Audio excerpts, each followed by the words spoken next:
Watching, yes, the Yankees Entertainment and Sports Network.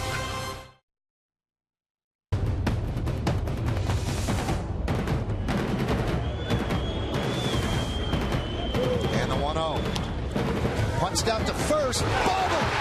And Nunez is going to reach first, and the Yankees win an improbable game. A walk-off E3. Ichiro scores, and the Yankees come back time and again, and they win this one 10-9. Go ahead. Don't believe this.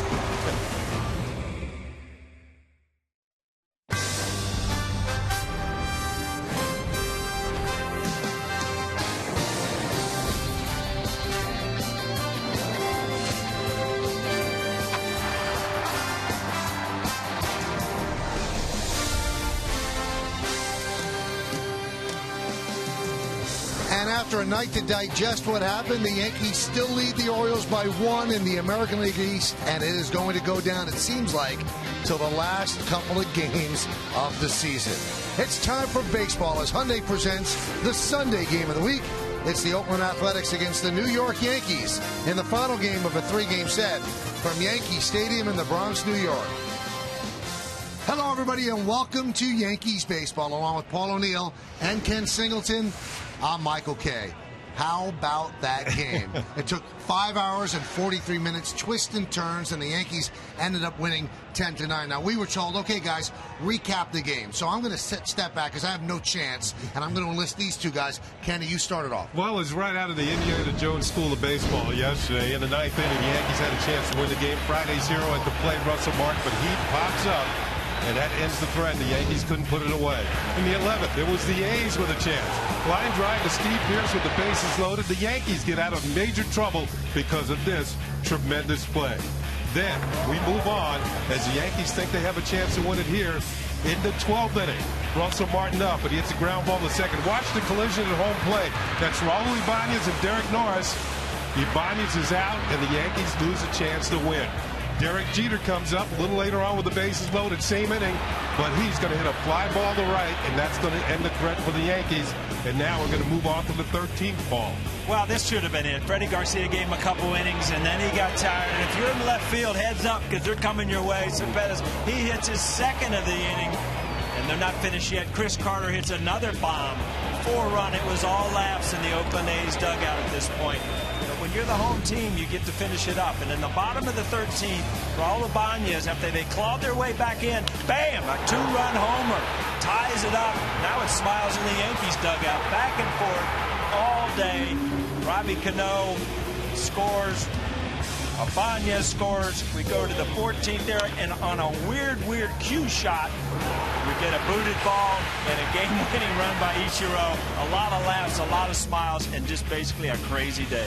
An unbelievable day. This is how crazy it was. The Yankees won a game after trailing by 4 more runs in extra innings for only the second time in history. Ibanez, first Yankee pinch hitter to home run twice in a season since Steve Balboni. 5 hours and 43 minutes, the longest game since May 17th of 2002 against Minnesota, and that was the Jason Giambi home run in the rain game. How about for the A's, everybody?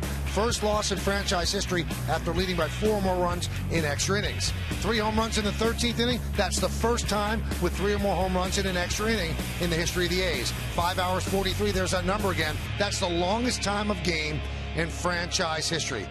Whew. Okay, now let's take a look at today's New York Lottery pitching matchup.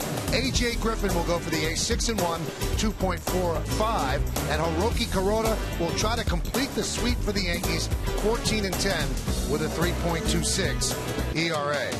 Yankees and the A's have played some walk-off wonder games this year. It's been unbelievable. In Oakland, it was all A's. Here in New York, it's been all Yankees. When we come back, Meredith Milankovich will talk to some people and try to make sense of it all. That's next, right here on Yes.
some wild ones lately in the Bronx. 2 extra inning wins over the A's. You look at the first one, thanks to Russell Martin. They ended that one in 10. Not so lucky yesterday. That one, a marathon game, 5+ hours, finally getting the win in 14 innings. But it hasn't just been the last 2 games. Let's take a look at this series as a whole. It started off in May in Oakland. The Yankees went and swept the first meeting 3-0. However, the A's battled back in July. They swept the Yankees 4 games. The Yankees, of course, have won the last 2 in extra innings, and the last 6 meetings between these 2 teams have been decided by 1 run and 4 walk-offs during that time. So pretty interesting mix of games between the Yankees and the A's. I asked Joe Girardi earlier today, any element of surprise, just how exciting these games have been. We're on the wrong end of 4 in a row at their place, and we've been fortunate to win these last 2, and it's been very good ball games. So who knows what's going to happen today? You look at last night's win, your team certainly doesn't lack confidence, but a win like that at this point in time in the season, how much does that help them moving forward to gain more momentum and confidence? Well, I think it helps, especially the comeback, to be down 4 in that situation. I think it helps. Coming up, Michael Kay, Ken Singleton, and Paul O'Neill. Lineup's first pitch baseball next, right here on Yes.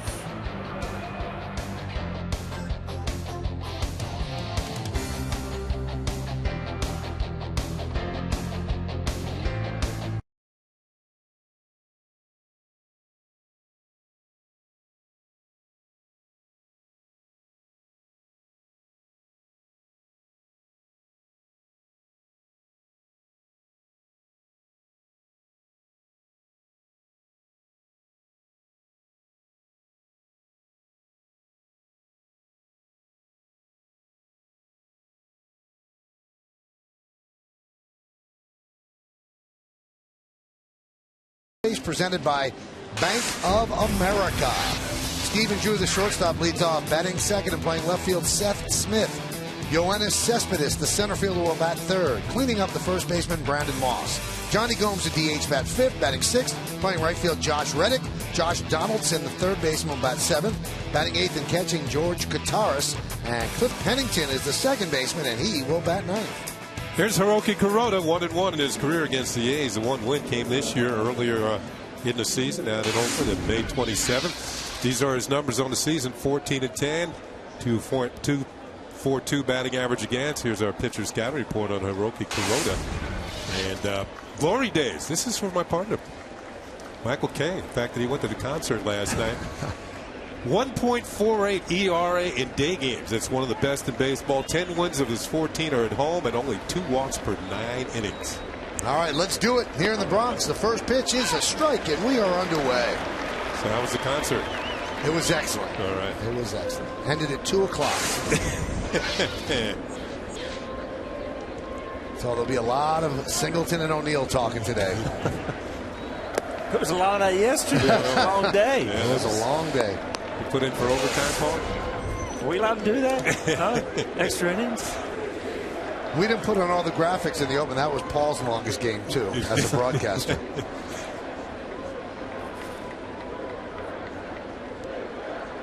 And the 1-1. Dribbled slowly up the third baseline. Fielded by A-Rod, and he fires it over the head of Swisher. And Drew will reach. That should be a base hit. That was not an easy play. Almost perfectly rolled down the third baseline. And it is a base hit for Drew. Well, Drew's had a good series. This is his 7th hit. We're just starting the 3rd game. He is 7 for 12 as he gets an infield single here. He's had all kinds of hits. Had a home run here yesterday. Well, if you think about it, Kenny, the beginning of this game is so important for the Oakland Athletics to get last night out of your mind. And on the same note, you walked in this stadium today, our broadcast, everything is talking about yesterday's game. And if this season was out of hand, that's all you need to talk about. But these teams need to continue to win. And you've got to get yesterday and realize that, you got to go out and win a game today. Hey, the A's see their lead for the second wild card shrinking. The A's are now just 2.5 games in front of the Angels, and then they go to play Texas after this. So things don't get easy for the Oakland Athletics. Every game means so much, and the Yankees have won 7 in a row, and they still only have a 1-game lead over the Baltimore Orioles, who now leading the wild card by 2, the #1 wild card spot. Yeah, the A's have lost 5 of their last 6 games. And maybe in their toughest stretch of the season coming up right at the very end. Definitely their toughest time. I mean, yesterday, depending on what happens in this division and things, I mean, was a devastating loss for them. And just a horrible loss. You just don't see it. 3 big home runs in extra innings in 1 inning, and then to come out and not be able to close it. And it's credit to the Yankees. They did it in a really, really cool way by just starting off hit after hit, and the next thing you know, you get the guy up there with that needs a big home run, and Raul Ibanez delivered. I mean, the A's hit over 1,000 feet of home runs. Yeah, they did.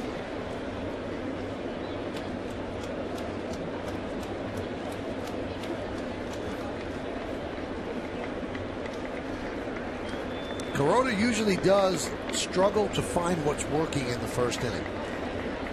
And he's working very slowly here at the start of this game.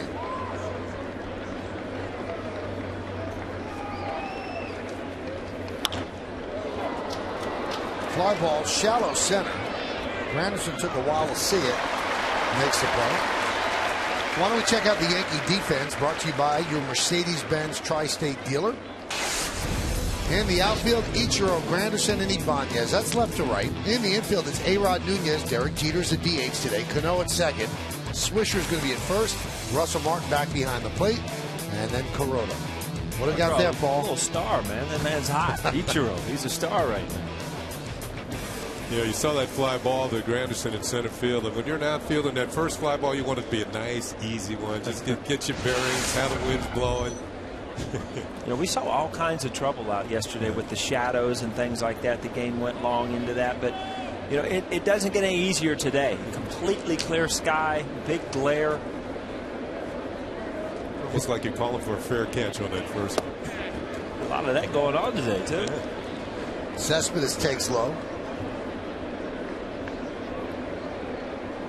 Boy, he's really hit the Yanks.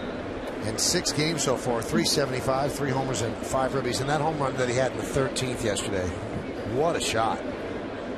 Yeah, he's hitting 7 of his last 8 games.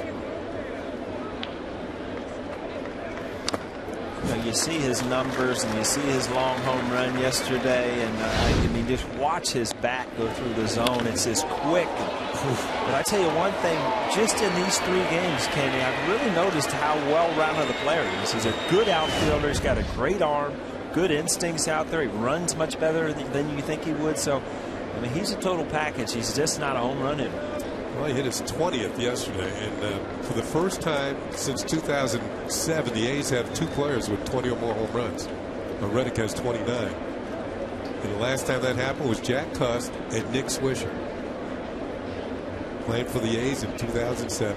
That was pre-Swish. He was still Swisher back then. Before he got to the White Sox, and then on to the Yankees. So he made his way cross country from west to east. He had a little downtime with the White Sox. I don't think that's some of his happiest memories. Boy, has he taken off since he's been here. It's like the change of flights at O'Hare.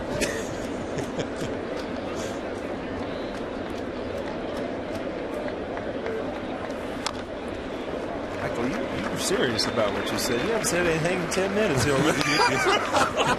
What are you doing over there? Is your mic off or something? No, it's fine. Let me see. That's all right. It's working. It's on. Yeah. Look at that day. You want me to give a weather report or something? We'll get to you. Sure. You want to do it today? It's pretty easy. There you have it. Read it. Well, let's look at the game time weather presented by Bigelow Tea, as Michael would say. Sunny skies, very low humidity, absolutely beautiful. How's that? You didn't even give the numbers, though. You just want people to read those, right? 66 degrees. Humidity's low. What do you say, Paul? It's not radio? Yeah, exactly.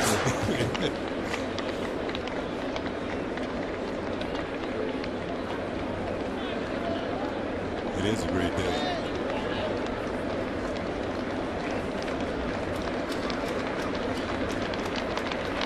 Swing and a miss. Got him on a breaking ball.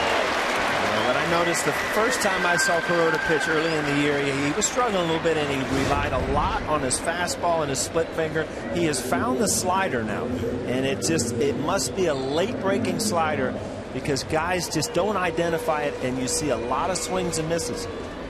That was perfectly placed, and just a perfect pitch to get Cespedes out. We're going to look at this on Yes Mo. And for Cespedes, it's going to be no mo. No more chances. No more chances this time up. He swings and misses strike 3. That's a great pitch.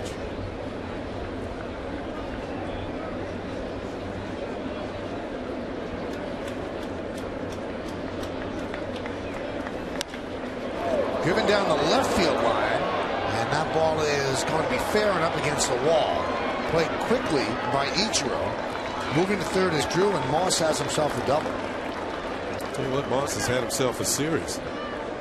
He and Drew have been the most productive hitters for the A's, and this time he's going to go to the opposite field. He's 5 for 8 now in this series, and he's hitting over 360 in his last 20 games. And of course, he had the pinch hit home run the first game of the series. Another thing, we talk about getting off to a good start. I mean, he has to feel horrible about the way that game ended yesterday by, kind of booting that ball that Nunez hit. No better way to start and have a good at bat. Put it behind you. Johnny Gomes talking about good at bats. Thought he had a game winner. 2-run homer off Freddie Garcia, 13. He hasn't played much against righties, but that must have opened the eyes of Bob Melvin. He's in there today as a designated hitter.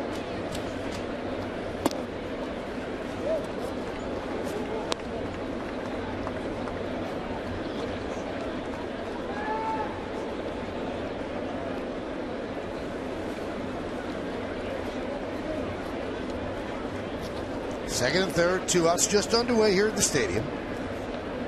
1-0 count to Gomes. One thing you see a lot of with this A's team, all the right-handed batters trying to pull the ball. If you pitch them away, they're not using the other side of the field. Just not that much. I think that's one reason why they lead the major leagues in strikeouts. 1,288. Yeah, the last. Now 1,289 after Cespedes. Yeah, the last 9 games, they've struck out 100 times. That's coming into today.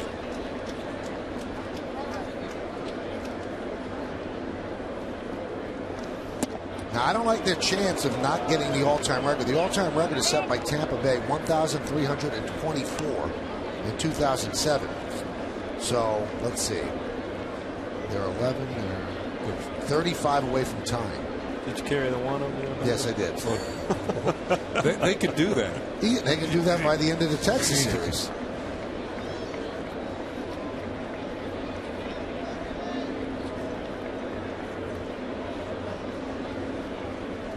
I was just thinking this. You think that kids carry the one anymore, or with calculators they don't even do that? You know what stuff? I do, and then I kind of act like I didn't, because the kids that look at you, and believe me, my kids' homework is beyond what I remember, and it's. Yeah, and the thing, if they don't have a calculator, they just pull out their iPhone. There's something. There's always an app for something, right?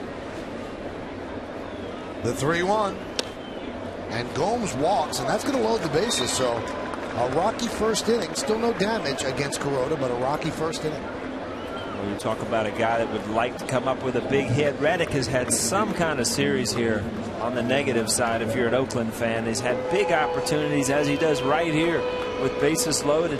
And he's been a mainstay for him this year, leading the team in home runs with 29. Started the first game off of the series with a 4 strikeout night against CC Sabathia. Yesterday had a tough day.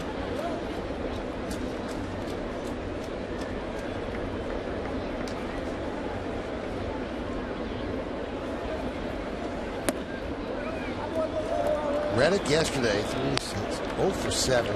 The previous night, 0 for 5. Robbed of a 2-run single in the 11th inning on the diving play by Steve Pearce. And he also hit into a 1-2-3 DP yesterday. So he has struggled. And the Yankees want to get him out of town before he wakes up. He said the struggling series that really drive you crazy, Kenny. Remember, because you've had a lot of opportunities to drive in runs. You've got bases loaded. A couple of times. One thing, if you're 0 for 11 and nobody's been on base and the team's winning, but when you've had big opportunities and you're a good player. I mean, this kid can play. He's got a lot of power, a good outfielder, great arm. Yeah, we early in the season he was batting third. Now, as he struggled Dropped down to 6th.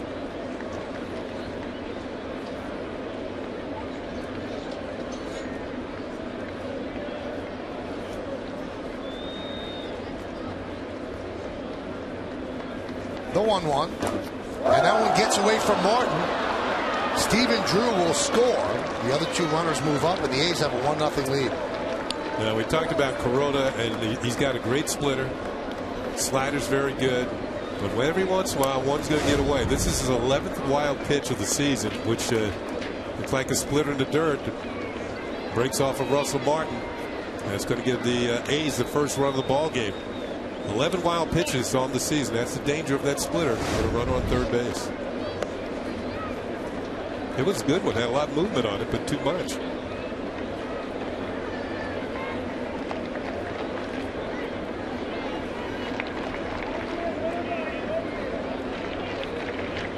The 2-1 pitch.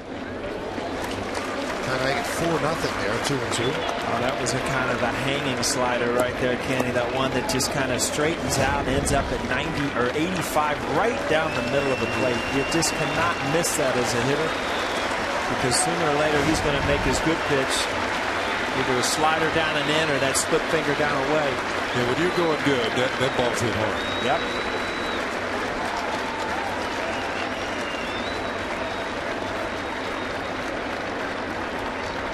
Two-two. Goes with the fastball inside, the count 3-2. He tried to run that fastball in off his front hip and tried to run it back to the inside corner. Tough pitch to pull the trigger on, but it never got back to the corner.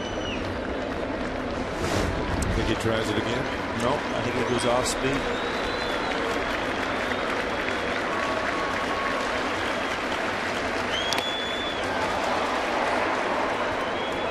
Reddick with a big cut, fouls it off. Another hanging slider, though. Not a lot of movement there. You know, you're used to seeing this, and you see this ball. This kind of stays in the same plane. Couple face masks with it. So you come over top and try to get that late break on that pitch, but it kind of just hangs there. If you think about it, Reddick in this at bat has had two really good pitches to hit. He hasn't put either up in the glove.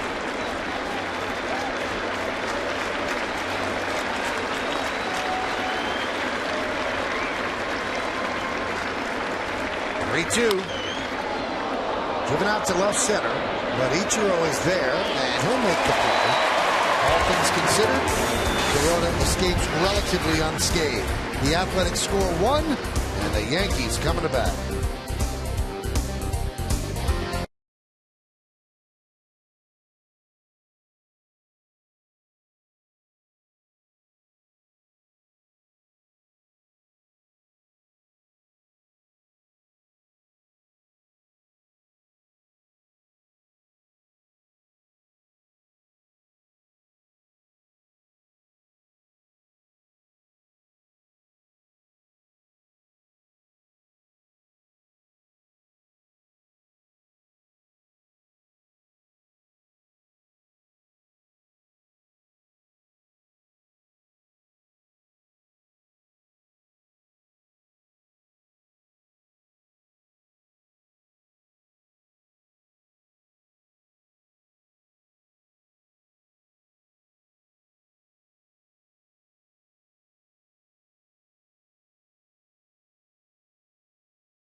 A one-run lead as we go to the bottom of the first inning. Let's take a look at the Yankees starting lineup. That will try to get that run back, and it's presented by Lexus. The captain, the DH, Derek Jeter, leads off, batting second and playing left field, Ichiro Suzuki.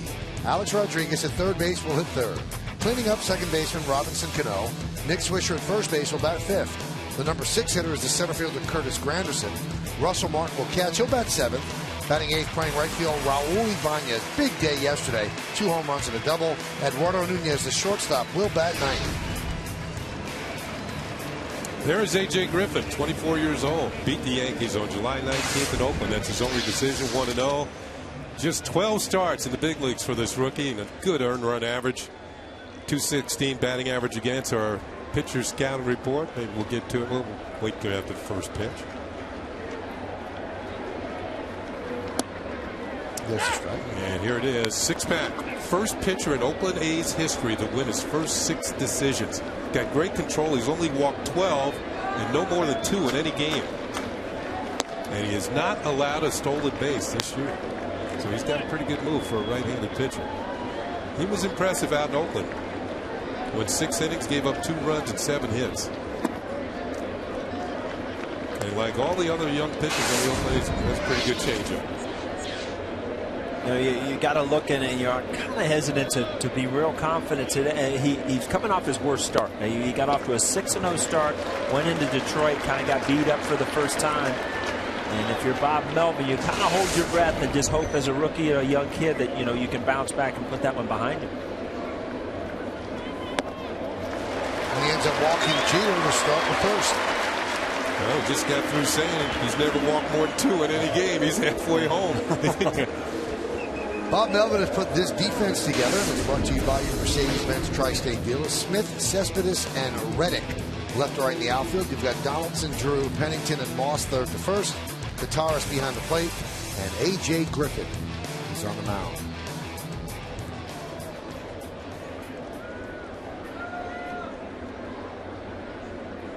Here's Ichiro. Pitch outside. Ichiro's put up nice numbers in September. Got his overall average up to 284. He's hitting a neat 444 this month. I tell you what, every once in a while I always looked at the Yankees as needing kind of a young guy that had that spark to pump some life into this team every once in a while. And Ichiro has been that guy as a veteran player being traded over. He got hot. He's excited. People are coming to watch him play. It's not just the base hits. I mean, he's hitting the ball out of the ballpark. And he has brought that spark and that fire that I think this team needed. Asked Joe today why Ichiro batting second. Do you feel comfortable there? He said, well, he's hitting the ball so well, and I like the speed he can give the top of the lineup. So we'll see exactly if it stays that way. He said Swisher, he said he can move all around the lineup. I have no problem doing that with him. Now that kind of looks like an awkward swing, but what he did, he just spoiled a good pitch. I mean, a 2-strike pitch right on the outside corner, and what he did was just put it in play, foul it off, and give himself a chance at another pitch. This is an out to a lot of people. Swung late and just fouled it off. Yeah, that pitch is fouled off there too, an off-speed pitch. I was talking to Kevin Long. We just saw Kevin right next to Joe Girardi, Yankee hitting coach. There's Kevin. And we were watching Ichiro hit the other day in the cage. You can't teach anybody to hit like that, can you? He said, no, you can't. Yeah. That's one of those guys, you say, how you feel? And he says, I feel good. It's good because I really can't help you. Again, just fouling these pitches off until he gets something that he can put in play.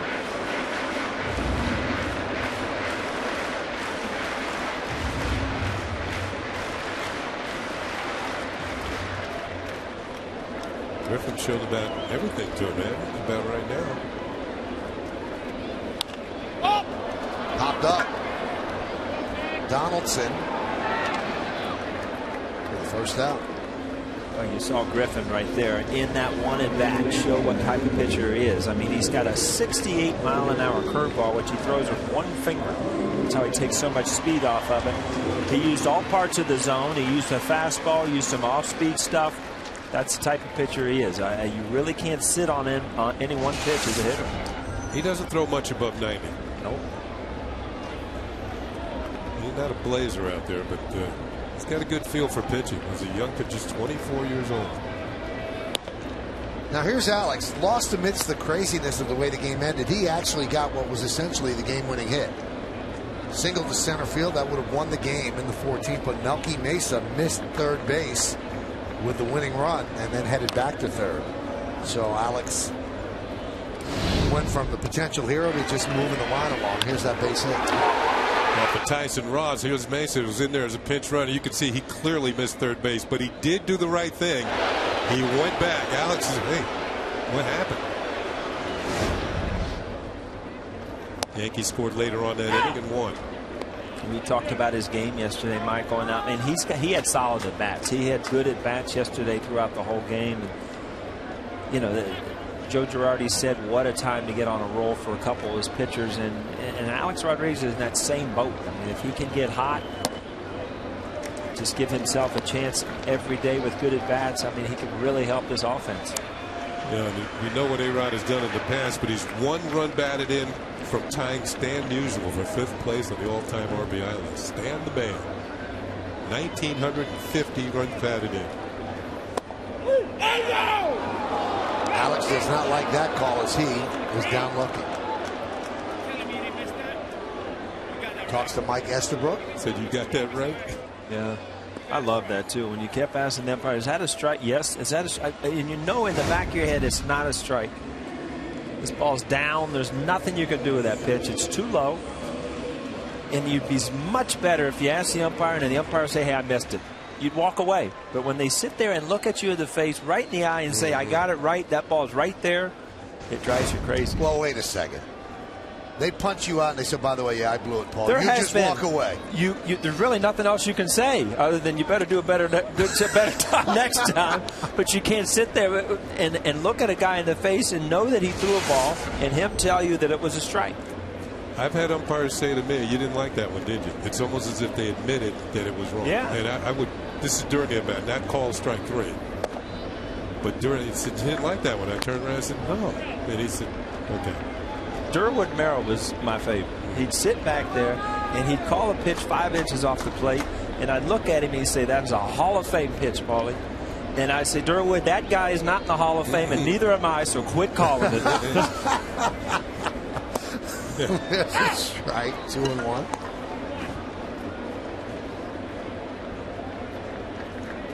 Or if there was a Hall of Fame type pitcher out there, I'd say he doesn't need any help. Yeah, exactly.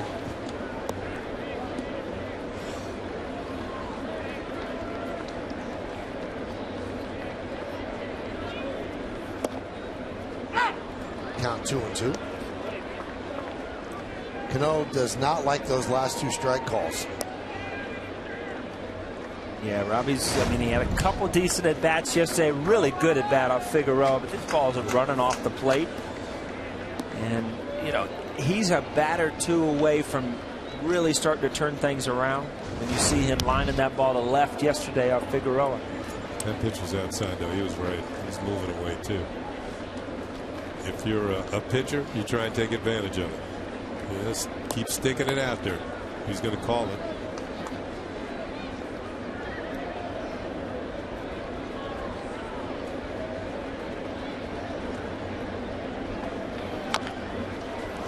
Slow roller up the first baseline. Going to be a tough play, but they make it for the final out of the first inning.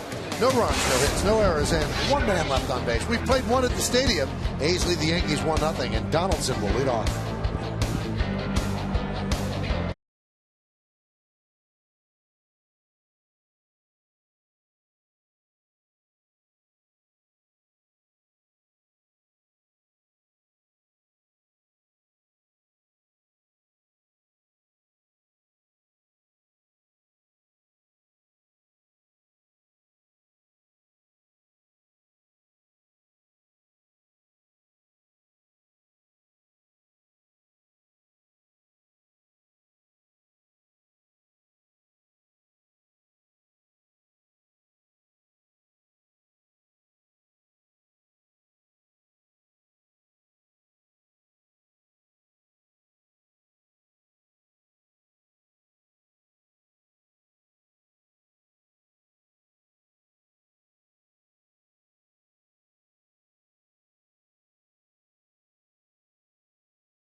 Baseball on Yes is brought to you in part by your tri-state area Volkswagen dealers. Visit VWDealer.com. By J&R Music and Computer World. And by Honda. Visit your Honda dealer right now for great deals. Only a Honda is a Honda.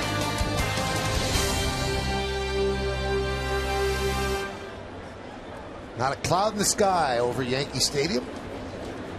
As Donaldson leads off, ground ball in the hole. Backhanded by Nunez. Sad. Fires. Not in time. Boy, nice play by Nunez getting to the ball and then getting the ball over to Swisher. And it's a bang-bang play. But Larry Vanover sits safe. A good play by Swisher, scooping it out of the dirt as well. And Joe Girardi's going to have a little talk with Larry Vanover at first base. To see if he kept his foot on the base, because I thought he had him. I thought he had him too. I think he's out. We got yes mode.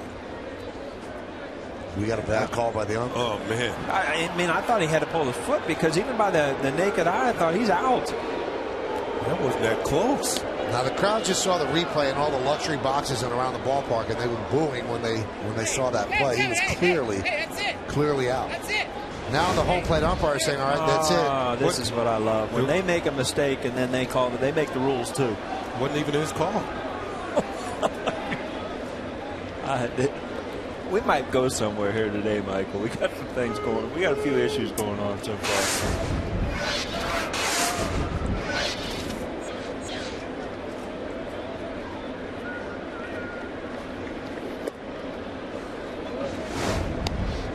See, if the foot remains on the bag, that's the only question. Foot is clearly on the bag. It's just a bad call.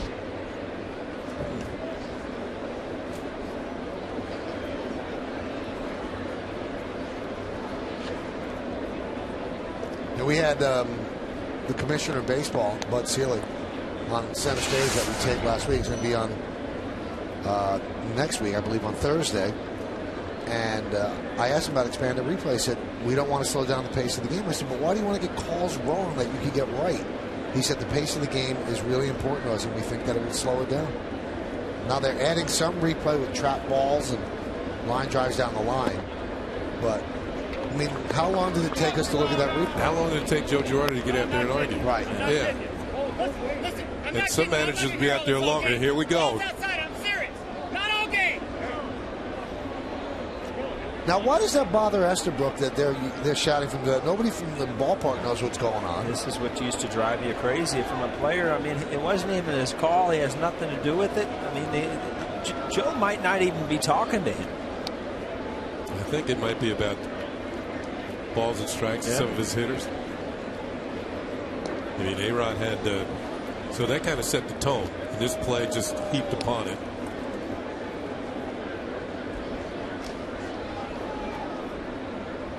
Yeah, this might be one of those days, Paul. You kind of alerted everybody to that. Runner goes. Hit and run was on, but Nunez recovered to field the ball. So moving to second is Donaldson, and Contreras is out at first.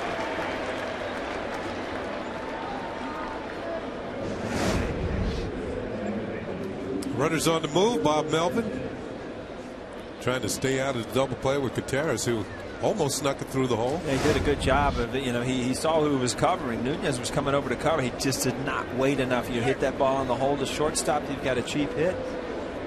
Try.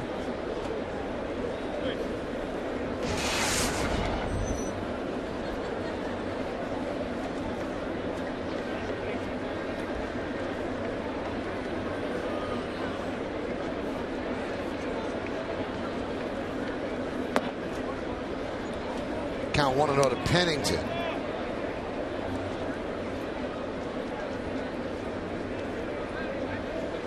Started out the year as the A's everyday shortstop. That one's driven deep to right field, backing up Ibanez on the track at the wall. See ya. 2-run home run for Pennington, and it's 3-0 A's.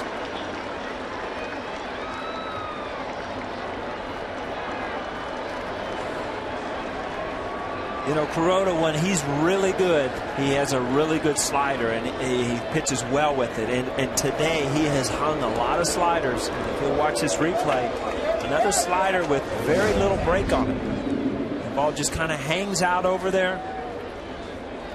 Kind of a left-hander's delight right there. The Oakland A's have hit more home runs since the All-Star break than any team in baseball. It's their 95th home run since the break. And Ibanez going to run out of room here in right field.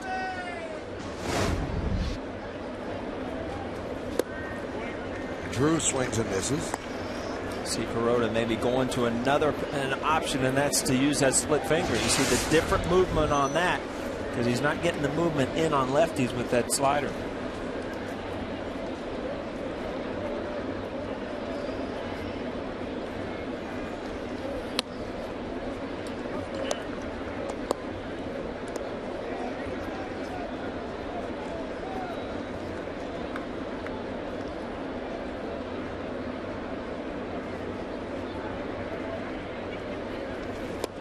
See, that was the pitch that Reddick was missing. Pennington, exactly. He's a little better groove than Reddick, and he didn't miss it. Exactly right. That's the first time that Kuroda has been able to control that they call front door two-seamer, that one that comes at the hip and goes over. Chop to first. Swisher for 2 outs. And that was the situation where he's been using the slider. It looks like he's gone to his split finger in those situations now to try to get an off-speed pitch that he can throw for a strike and get some outs.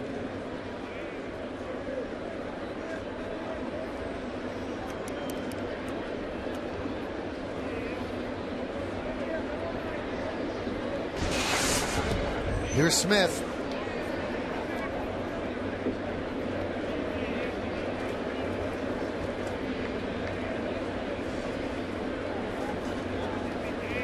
There is something to be said, and Paul mentioned this right at the start of the game, for the resiliency of the Oakland A's. That's a tough loss they suffered yesterday. That's almost a loss that you think could have a spillover effect. They came out, they loaded the bases in the first inning, scored a run, now 2 runs here.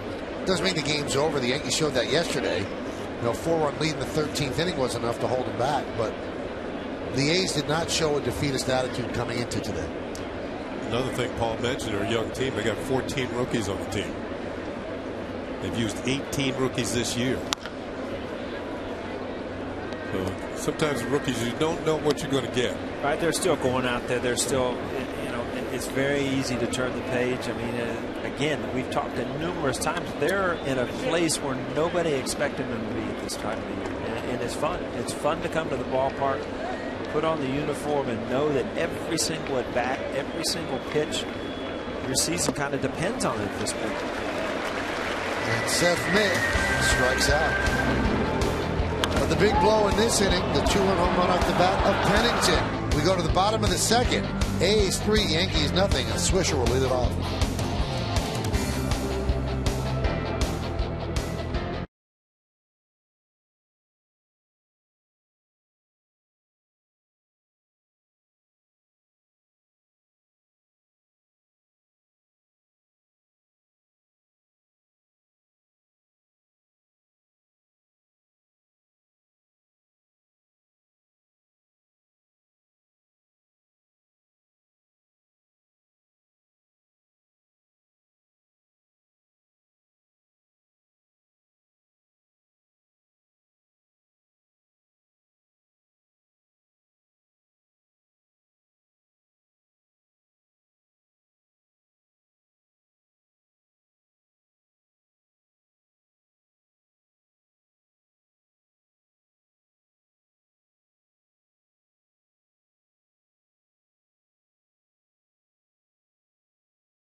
Today's question.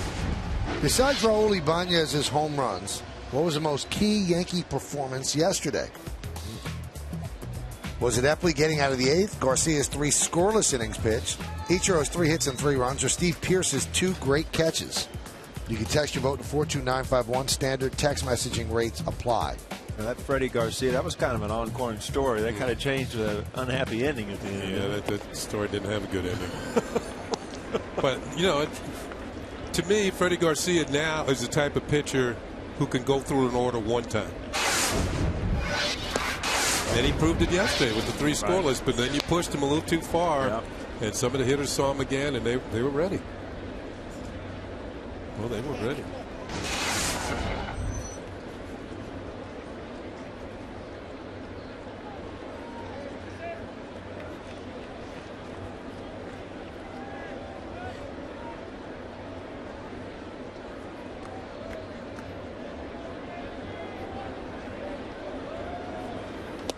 It was amazing. I know you guys are out in the city, and I was at the Springsteen concert. Everybody was talking about that game. Oh, there was a buzz. Everybody. I walked into the restaurant last night, and immediately people were bringing it up and talking about it. So it's, I mean, there's a handful of games every year that are memorable, and yesterday was definitely probably the most at this point.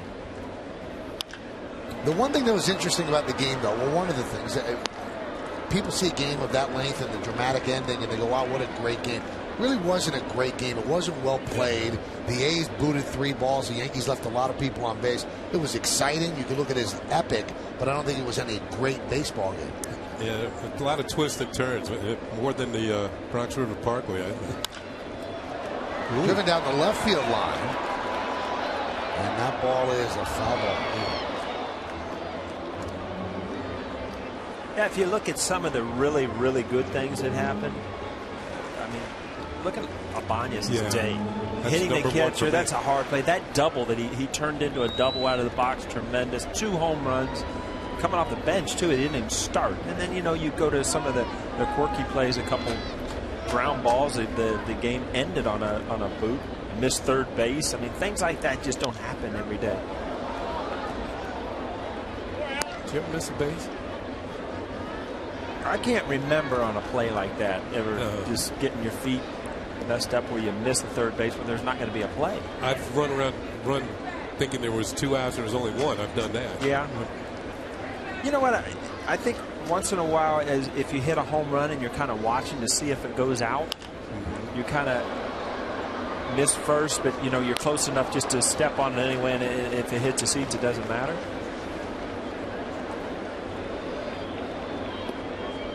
That's when you hit a really long one, though.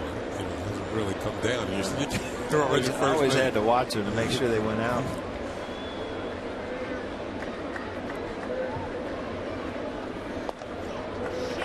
And Swisher works a walk. Got to bring up Granderson, which lets us check out the Delta League leaders. He's on this board. Home runs, of course. And the American League leaders, Josh Hamilton and Miguel Cabrera, each with 42. Miguel Cabrera leading in all 3 Triple Crown categories, tied with Hamilton for home runs. And then you have Encarnacion, Granderson, and Dunn.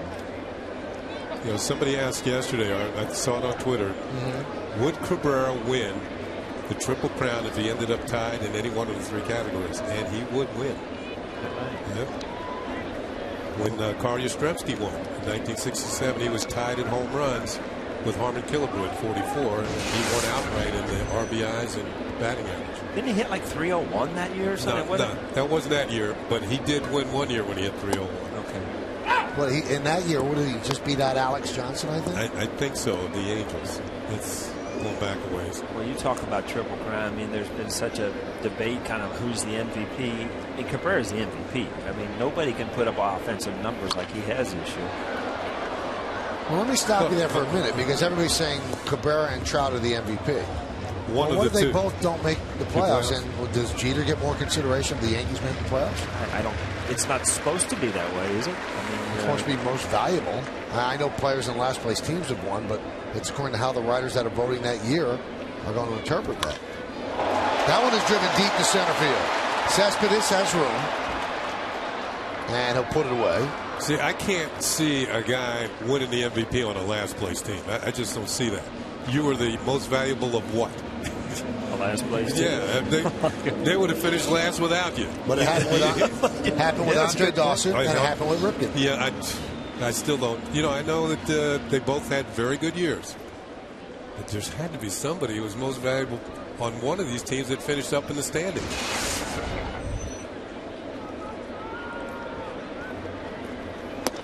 Russell Martin takes a strike. Yeah, a good point would be made by Frank DeGrace's producing today. Sometimes the best teams have multiple players that got to cancel each other out. Yeah. I mean, you seldom go and win a division with one or two guys having good years. I mean, it takes a team out there.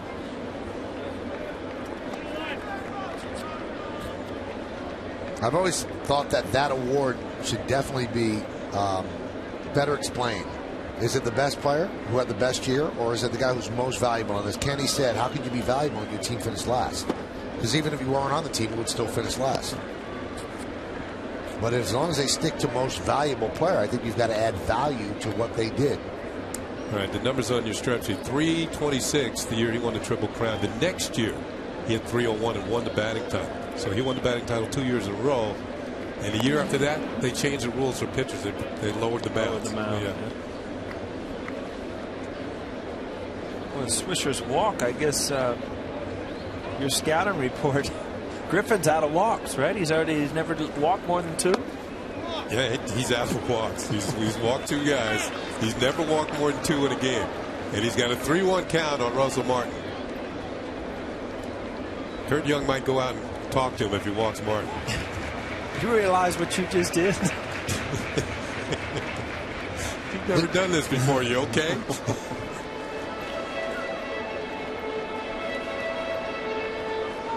Another guy won the MVP on a last place team. He's gone to the Yankees, A-Rod. But it wasn't with the Yankees in 2003. Last place Rangers, 298, 47, and 118. 3-2. Nice catch by a fan in the upper deck. 41 pitches so far for Griffin.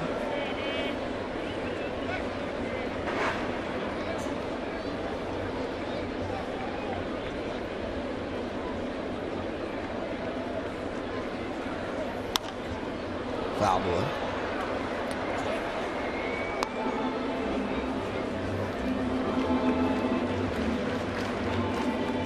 Yankees are 31-17 this year in series finales. And they get a win here, they will sweep the Oakland A's, and that would be a real statement for them. A team that is one of the great surprises in baseball. And then after that, the Yankees don't play a team with a winning record. They'll go to Minnesota starting tomorrow, 3-game set against the Twins, who have played really poor baseball this year. And then 4 against the Blue Jays, who are banged up. That's in Toronto. And they finish up with 3 against the Red Sox. Now, you can't guarantee wins against anybody, but the schedule favors the Yankees. Ground ball is short. There's 1, and there's 2. So a 6-4-3 double play will do it here in the second. No runs, no hits, no errors, and nobody left on base. We're going to go to the third. Cespedes will lead it off.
tickets are on sale now.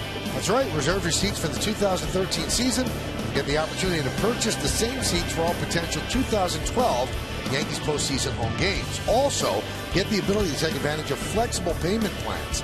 Get a jump on the 2013 season and lock in a chance to buy 2012 postseason tickets. So call 212-YANKEES, email seasontickets@yankees.com, or visit yankees.com today. We start the third inning, and Cespedes swings and misses. Count 0-1. Yoenis struck out in the first. Struck out on the slider, and he first pitch of this at bat, slider. Grounded right to Cano, but the shift was on. Took a base hit away from Cespedes. 1 out. You saw on the Lincoln scoreboard 3-0 Yanks. Losing. They're trailing 3-0. I'll tell you what, this ball's hit pretty hard. Cano is like directly behind second base, and he's in the right spot. Should be over there. Drives you nuts as a hitter. Now, the Yankees have not started this series playing like that, but they've seen that this guy is pulling off everything. He's not going to right field. So that's why they're shifting on him. Moss takes low, 1-0. Kenny, it looks like that Kuroda has gone more to the split finger to the lefties, and he's still trying to throw the slider to the righties. And he's throwing this two-seamer in on the inside corner. There it is, two-seamer. If you don't have that good slider, you just can't trust it low and into these lefties.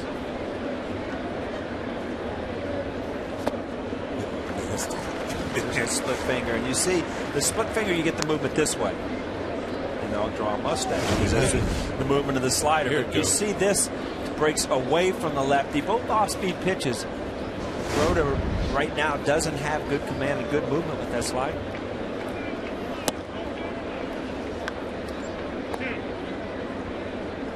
Kind of a mark of a veteran pitcher, though, Kenny, when you see he's changed his pattern completely on how he was going to pitch guys because he can't find a good slider. Yeah, when you realize something's not working, you go to other things to get people out. Other pitches, other sequences to get hitters out. He's tried twice with the two-seamer. Let's see what he does on 3-2 here. Go back in there. Back at it. And he misses inside. And all that is set up because Moss hit the ball off the left field wall last time up. So he wanted to pitch him in, but he couldn't get it in there first strike. Top of the second inning at Fenway Park. The Orioles and the Red Sox, 0-0. We'll be following that one throughout.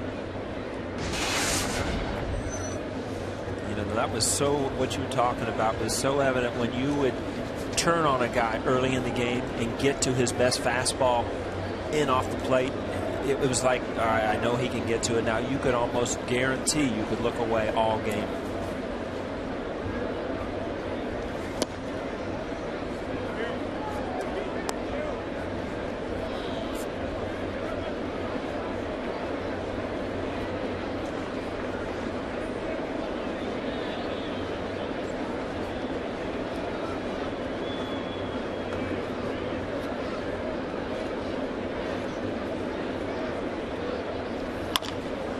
Ground ball to short. There's one. There's two. A 6-4-3 double play. No runs, no hits, no errors. One man left. We go to the bottom of the third. Ibanez will lead it off. A's lead 3-0.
he knew where he hit it when he hit it. And then realized he had to run. We used to see Paul O'Neill do that sometimes. You keep your head down so long you hit it and you don't know where you hit it, and people in the dugout start screaming run. But I mean, he is locked in right now and playing extremely well. Did that happen, Paul? I don't know. I don't know how my name got in the press conference, but I remember one time I hit a ball in Seattle, and exactly what Joe said. Joe Torre was screaming, "Run, run!" I didn't know where the ball was, and it ended up being a fair ball down the left field line. So sometimes you do keep your head down so long and you look up and you can't follow the flight of the ball. Lincoln scoreboard 3-0 A's as the first pitch to Ibanez is a strike. Ibanez with 2 home runs yesterday and a double.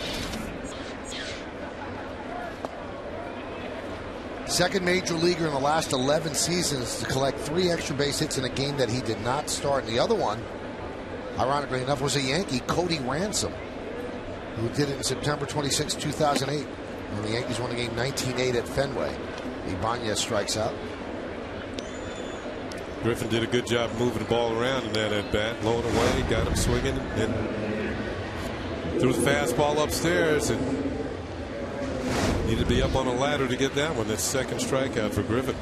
Just followed a 68-mile-an-hour high curveball, and as a hitter, your view of that ball is the same, and you wave at it.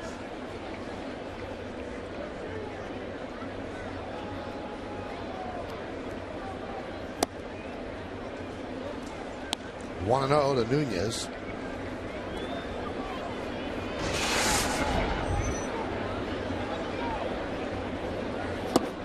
Swing and a miss.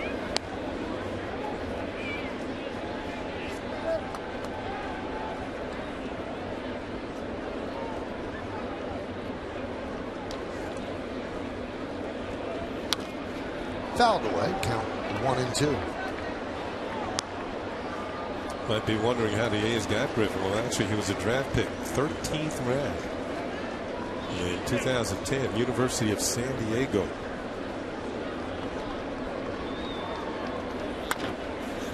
Grounded up the middle, and Pennington makes the play. That must be the toughest school, or one of the toughest schools, to actually go to class.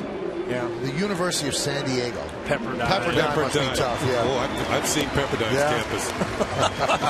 I would have never been in school. Pepperdine, for those of you that, it's in Malibu, right? Just above Malibu Beach. That's where the campus is. Threw a bookshelf out on the park bench there for the library. See, at Fordham, we didn't have that problem. You either went to class or you went to the White Castle across Fordham Road. Pitches outside. I'll tell you one thing. Driving, I looked up one day and we were taking some route I've never taken before. And next thing you know, I looked over and there was Fordham. Gorgeous campus. You inside, it really does. It looks really neat. is. It's great.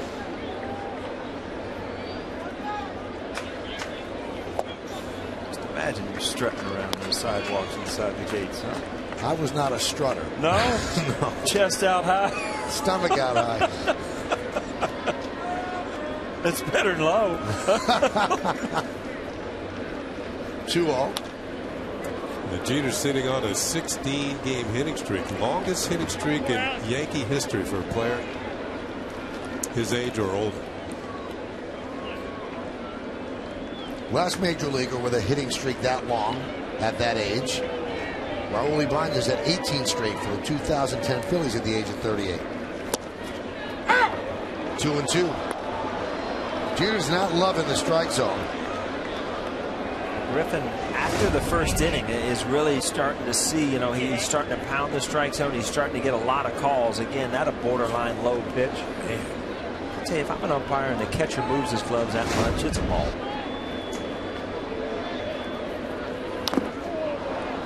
Now, the umpire's calling that low pitch. Can you adjust over the course of a game?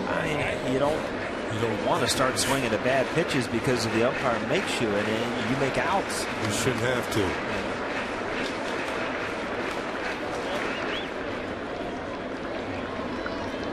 Talking Robbie Cano, in my mind, when he swings at strikes, is an unbelievable hitter. When he starts getting out of the zone and swinging at bad pitches, he makes outs, and that's where he is now. And I think every hitter is like that. I mean, the key to hitting the ball hard usually is just swinging a good pitch.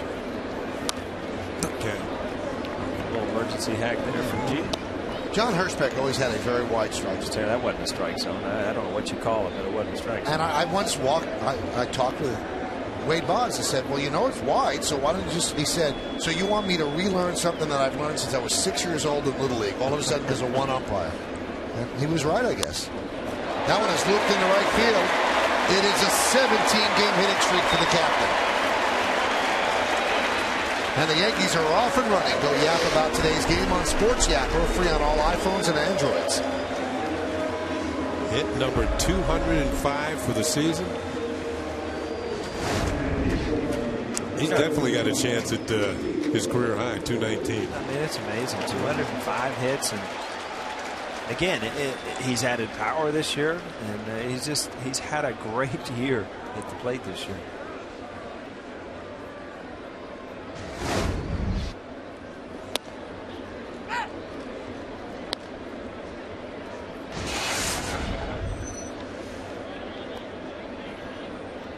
It's so typical, that at bat. You know, a lot of times you get up with a bat, 2 outs, nobody on.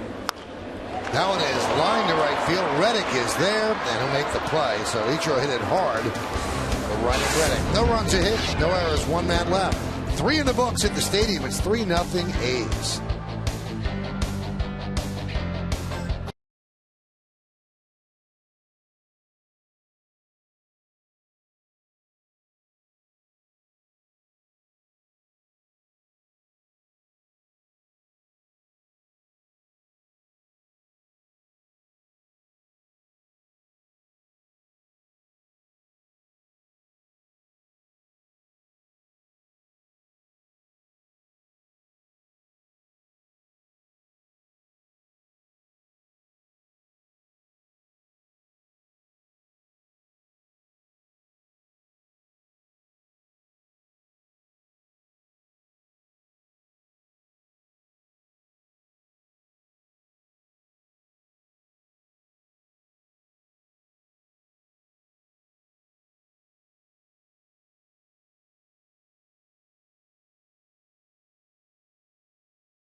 Who are the only 4 players to win the MVP award with the Oakland Athletics and play at least 1 season with the Yankees? I got a couple. I got a couple. Well, if you guys got a couple, I don't need any, because that's 2 and 2 make 4, doesn't it? But we might have the same 2. I'll think hard.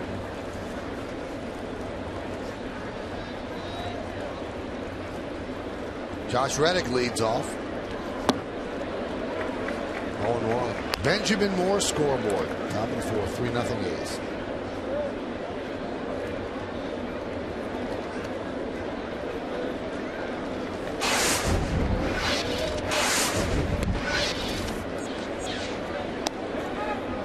I think we got 3 now. One just flashed in my head, so I got one.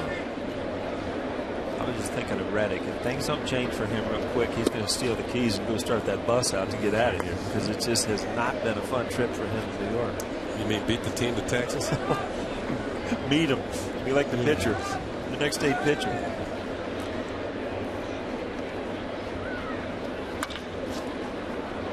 He's not getting a hit. it's just not happening for him. Good stop by Nick Swisher on a rocket off the bat of Josh Reddick, who pauses after getting to first base before heading back to the dugout. He is 0 for 14 in this series, and he's hit a few balls pretty well, including that one. He just, what do I have to do? I think he's heading to the bus, just as Paul said.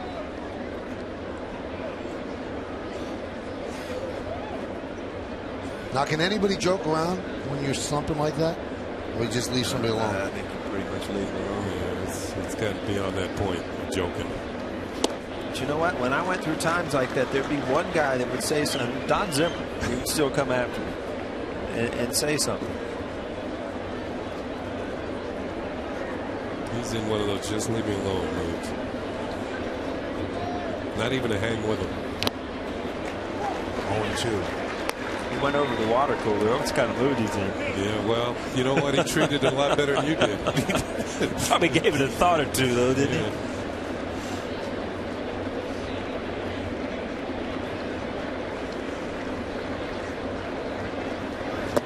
Swing and a miss. Donaldson down on strikes. One of Kuroda's best sliders you've seen today. You see the movement on this at the end. We just led him further and further and further away. He kept going and going and going after it. Come over the top.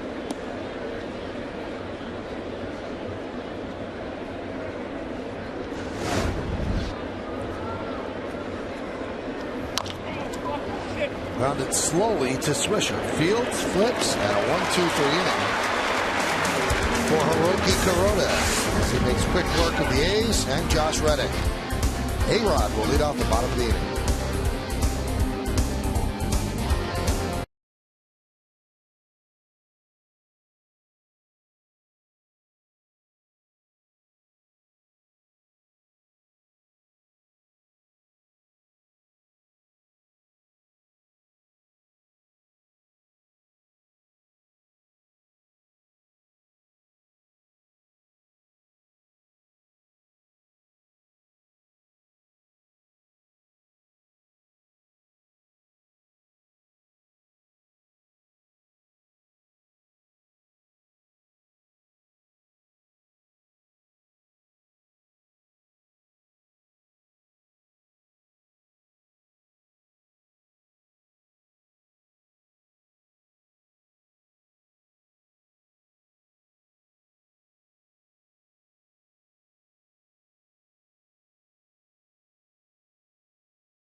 State Smokers Quit Line Quiz.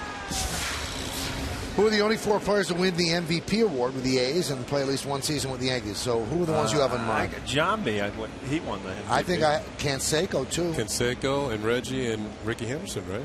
Let's see. Yes! 4 for 4. Oh, yeah. That's what I'm talking about. Still top of our game up here, Michael, even after the long game yesterday. That's right. That's like a 4 for 4 day, isn't it? Not really. I felt a lot better then than I did by getting this question right. Now that game, and you see the Benjamin Moore scoreboard, 3-0 A's.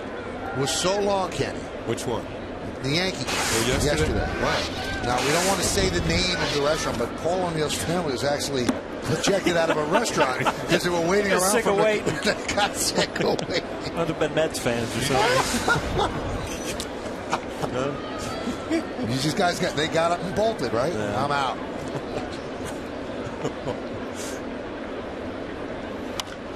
So the restaurant that knows who it is knows that it's lost Paul O'Neill as a customer. We went to one of our favorites anyway.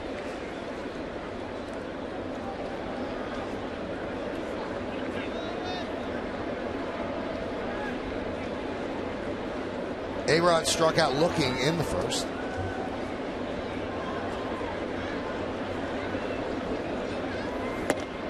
Pitch is high. 2-2. Griffin, Kenny, if you look at him, it's kind of fun to watch the pitch. He just does a lot of different things, a lot of different pitches, uses all parts of the plate, different speeds. Still, right there, paints a, I mean, that's 90, but it's effective because of all the other things going around it. This is a lot better than the better pitch than the first time A-Rod got called out on strikes. This one actually was a strike. This is going to have the corner. Basically does. And it was knee high. Taking that well-known walk. I've made it over 1,200 times. Kind of embarrassing, isn't it? You got to walk back to the dugout. Yeah.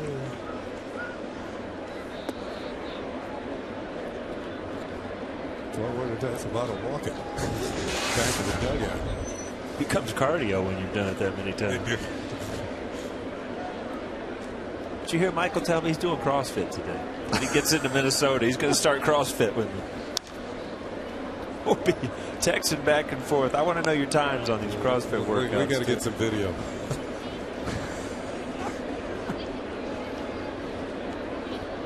Since neither one of us are going to Minnesota. You'll have to trust me. Meredith's around here. She'll check up on you. Huh? Yeah, she's going. You'd be impressed with Meredith, guys, because on every road trip, Meredith is, honestly, she's working out in the gym about 3, 4 in the morning. And how would you know that? Because she told me. Oh, I was going to say, because you're not I'm sleeping. She doesn't like the hustle and bustle of the gym, when people are in there. God, the weights aren't even up at 3 in the morning, are they? Wow. She's only in there with the dumbbells. See, nobody gets up as early as I do to do this. Nobody wants to get up at 6 to do it. Driven out to left field. Smith on the run. He's not going to get there. And Cano hustling will go to second. And he'll make it. I don't know if it'll be a single and error because Smith did drop the ball once he tried to pick it up, but we'll see. They might give him a double. Yeah, he went with the bare hand approach. I think he overran it a little bit. Yeah, he took a funny angle. This ball hung up in the air a long time, but Robbie's running the whole way. And as soon as he bobbles it, he can coast into second base. But right here he starts stutter stepping instead of just hustling in there and giving himself a chance to play that ball. Just kind of indecision as an outfielder. You get there, and you really don't know if you're going to get there or not. You kind of take yourself out of the play by slowing up. Looks like it's a double. Well, they gave him an error. Yeah, they gave him an error. Just a single and error. That slow curveball, but it has a fast arm angle, and it kind of the reason he gets it is he throws it with one finger. I was talking to Ray Fossey, who's their announcer, and 2-finger, you can't really slip it out. What slips off that one finger, you get a big break and a lot of speed off. High fly ball, deep right field. There it goes. See ya. Home run, Nick Swisher. Yankees are on the board. It's open 3, and the Yankees 2.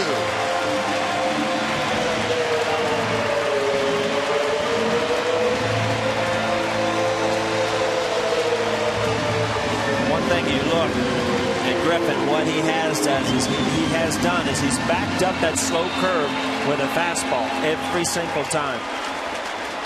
And Nick Swisher either figured that out or saw this heater right down the middle really well. You see Griffin's reaction. He knew as soon as he left it over the plate where it was heading. All supposed to be in, kind of tails out over the plate. Number 22 for Nick Swisher. Now with 85 runs batted in. Granderson takes low. It's 1-1. Here's the Coors Light cold hard blast. Let's make the second deck. Oh yeah.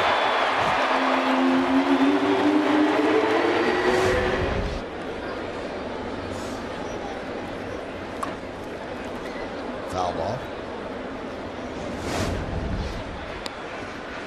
Slight uppercut on the swing, follow through. Far away places.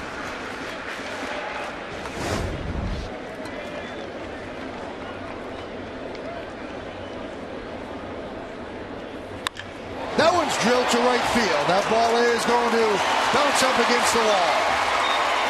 Hit so hard that Granderson can only get a single.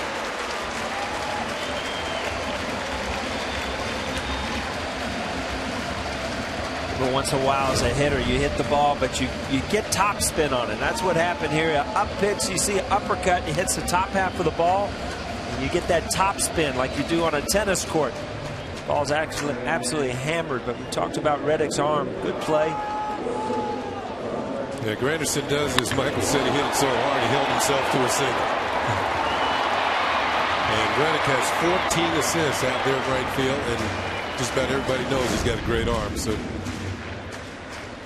hold it first.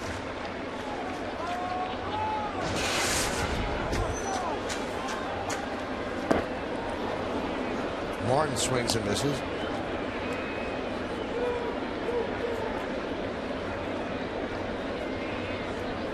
Martin's next home run, he'll have one more than he had all last year.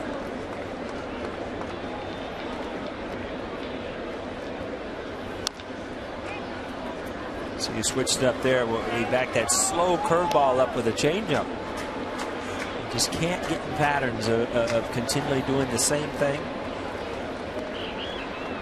Really like what Griffin does, though, as far as moving the ball around and changing speeds. A rookie right-hander. Pitch is high. Another changeup. I think we mentioned it the other night. The A's have had more starts by rookies than any other team.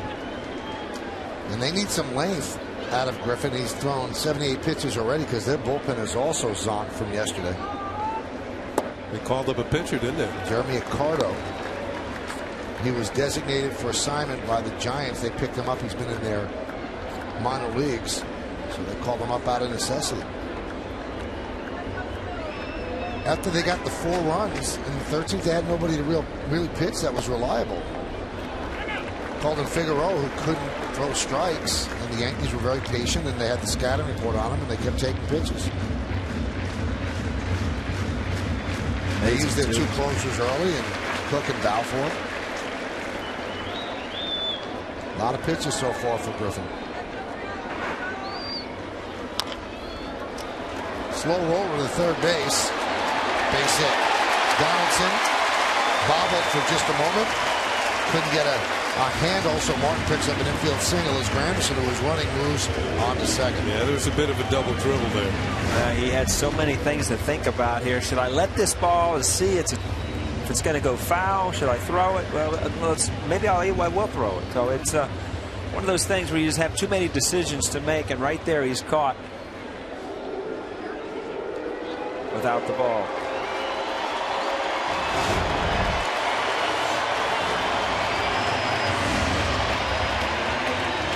So Kurt Young goes out and talks with Griffin. A 3-0 lead is now 3-2, and that's in jeopardy as well with Ibanez coming to the plate. Talked about Griffin's success coming into the game, and last outing he got kind of beat up a little bit in Detroit. Before that, I mean, he was 6-0 sporting under a 2 ERA. So all of a sudden, you know, you're just hoping as a manager that he can get through this little bump and keep it going.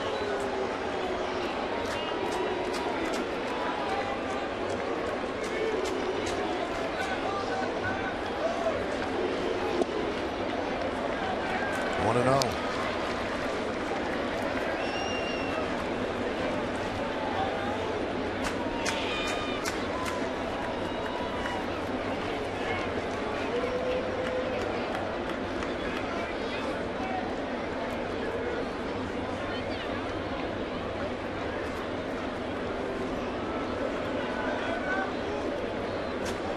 Griffin's another one of those guys. You talked about Freddie Garcia. You know, right now can get through a lineup once. Griffin's number getting through the lineup once and twice.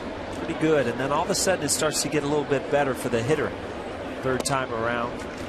You know, maybe that has to do with pitch counts. So because his pitch count is kind of elevated now, he's up to 83. Right. You're reaching that level at this stage of the game as opposed to the third time through the order.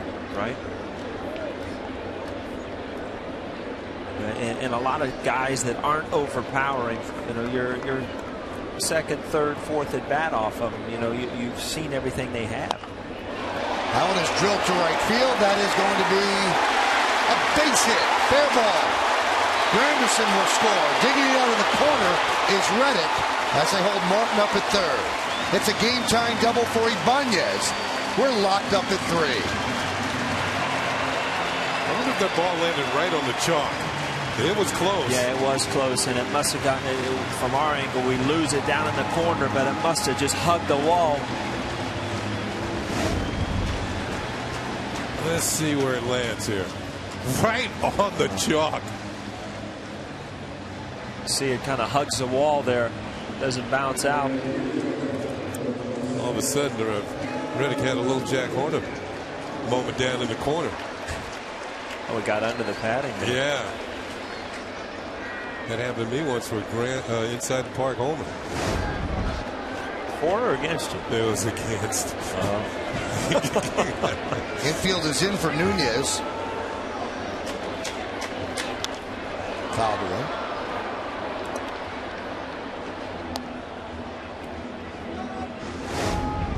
Oh, there it is. Left the divot. Good call by Larry Vandover. Got to replace your ball marks here, don't you?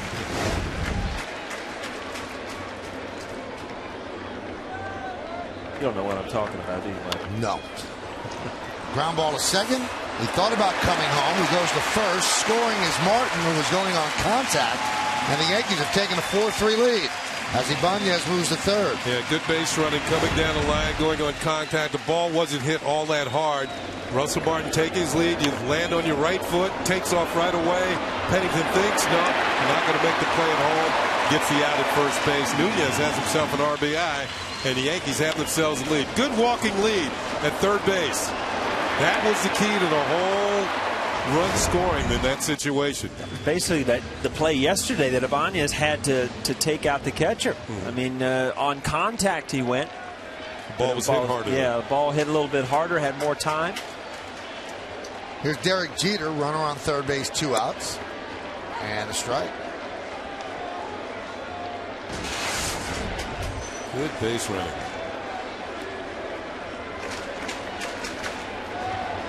So the Yankees have picked up Kuroda, who gave up a run in the first and 2 in the second. Now they've given him the lead at 4-3. 0-2. It's funny how this game has changed. You know, it looked like Griffin was cruising and Kuroda was really struggling.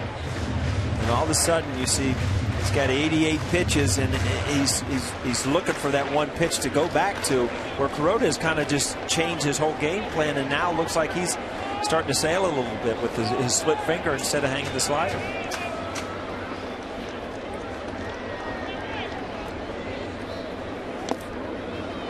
One and two.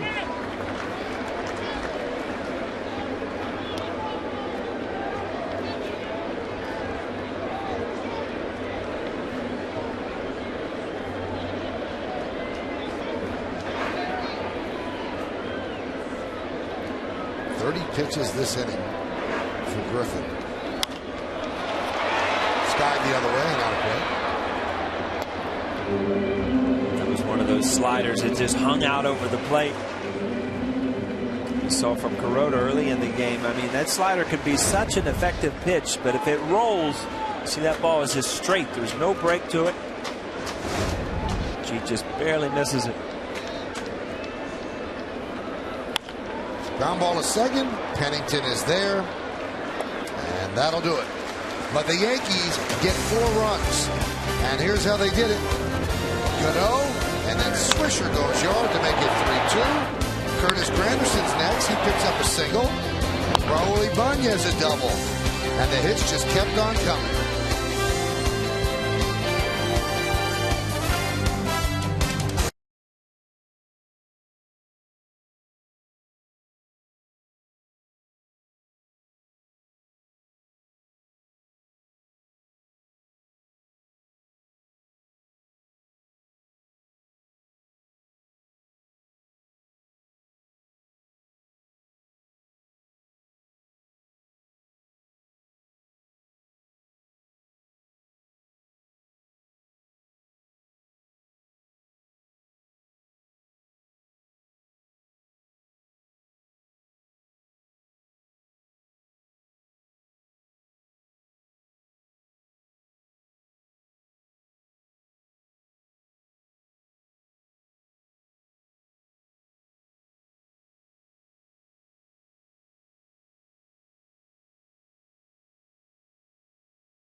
This is what the Orioles have remaining.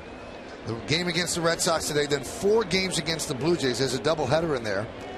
Then 3 games against the Red Sox and 3 games against the Rays. So they have the tougher end with 3 games against the Rays, who might still be in a wild card battle, although they're significantly back.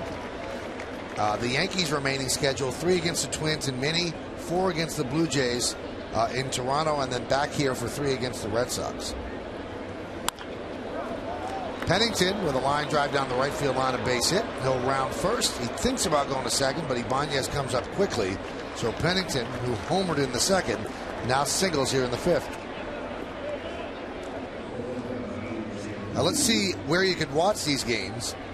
Monday is on Yes, Tuesday's on My 9. Now remember, Wednesday, a 1:10 start. So that's a Yes Network game. And then 4 games in Toronto, 7:07, 7:07, and 2 1:07 starts, all on Yes. And then 3 night games against this. I think it's going to happen there. Strange. I mean, obviously those games are going to mean something, but it's strange ending the season in the middle of the week. Yeah, they changed that this year because they want to start the playoffs on the weekend.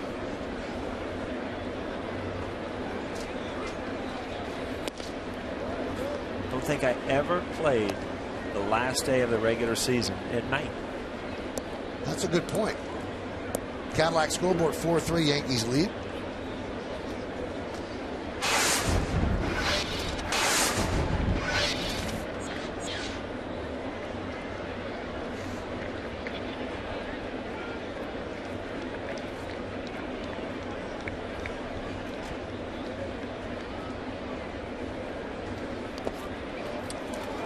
That one gets away from Martin. Pennington thought about advancing, but scurries back to first. I'll tell you what, Russell Martin, if you watch him day in and day out, his athleticism, his quickness with his feet and stuff, I mean, he's really good at getting the balls, blocking the balls. And this ends up being an offensive play where he's trying to throw a guy out, where, you know, a lot of guys are cruising into second base.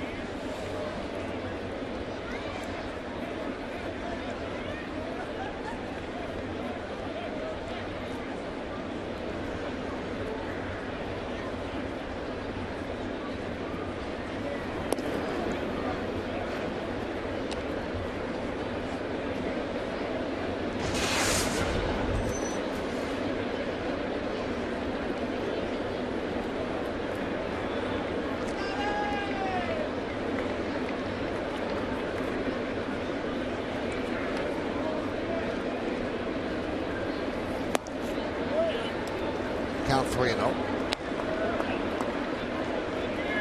So Corona does not want to give this lead back. I mean, he just got bailed out of a 3-0 deficit, and he gives up a hit. Now he's 3-0 on Drew. Corona pitched one of his better outings of the season out in Oakland against the A's, and he had to pitch well. He only got 2 runs of run support, but won the game 2-0.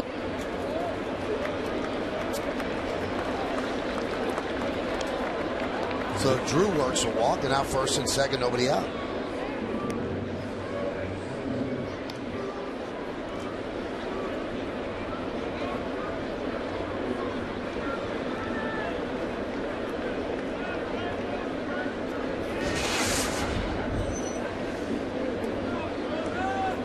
Talk about Nick Swisher being moved around in the Yankee lineup by Joe Girardi.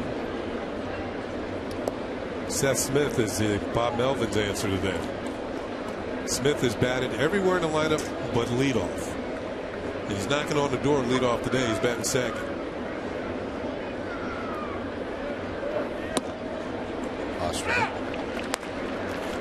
Again, I mean, that's a strike, but that's a slider that, you know, on television looks like a fastball. There's just no break on it inside the lefties. It's a dangerous pitch. Yeah, it's kind of flat today. It doesn't have that downward tilt to it.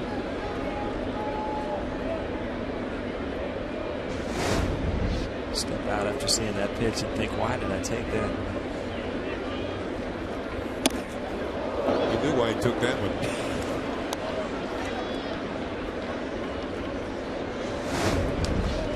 A little too close.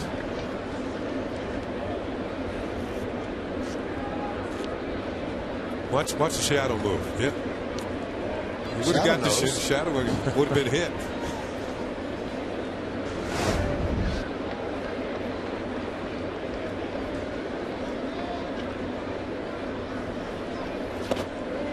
One and two. Well, there's a good split finger there. I mean, his movement on that split finger is very, I mean, it's much better.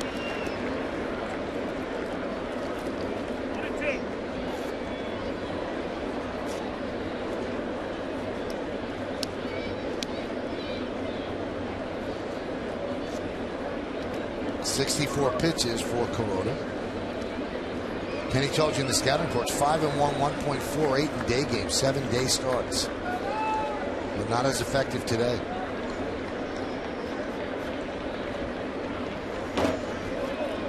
Martin keeps it close, and the runner stay put. And they went right back to the splitter. Plus, 10 of his 14 wins are here at Yankee Stadium. Speaking of Corona, he's going to go right back to the split, try and pick up. This one's not as close to the strike zone. Russell Martin, a good job. That's what Paul's talking about. Athleticism behind home plate. Well, we just got that shot of that block, and I saw the white cleats from the Oakland A's, and I just remember as a little kid watching them, and nobody else in baseball had white cleats. No, they were the only team. Everybody else wore the black spikes at that time. Well, that must have been a lot of work for those kids in the clubhouse to clean those shoes after games.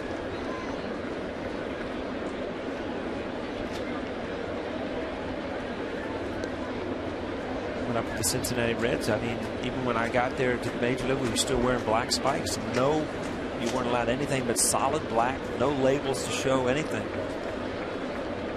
Don't some of them wear red shoes now? Oh yeah, they're Reds, and they all wear red now. That's all changed. Every team.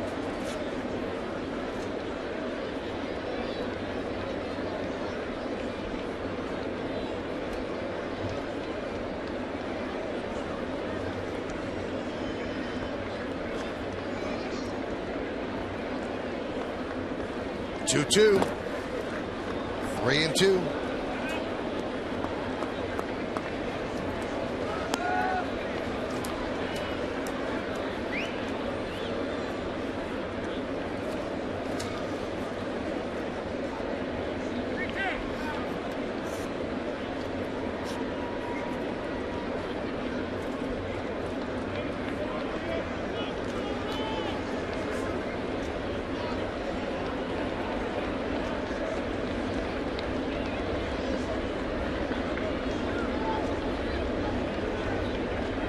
And the 3-2.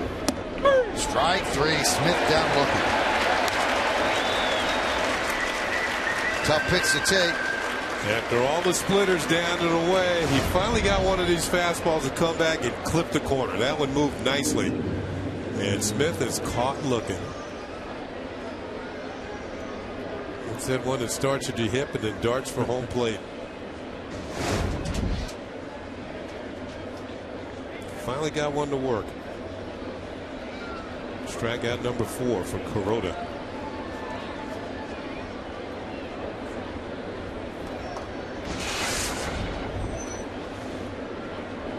And these are the situations, if you're the Oakland Athletics, that you want some bettors to be in. Opportunity to drive in runs. Can't really pitch around you. The Yankees have been very careful with him in this series.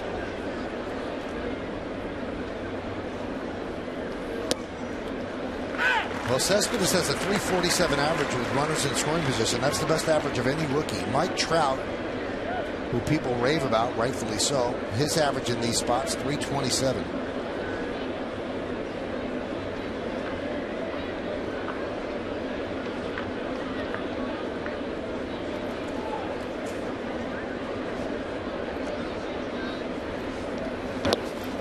That one gets away from Martin. Both runners will advance. He gets a workout with Kuroda on the mound. See Russell Martin frustrated. He's done such a good job. That ball just bounced. He did everything he could, kept it in front, just bounced a little too far. These are tough blocks too.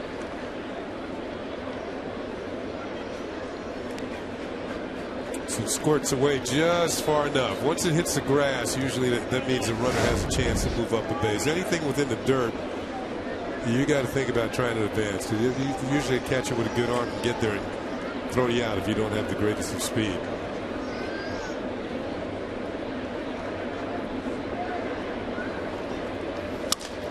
That one is looped into right field. It is a base hit. 1 run scores.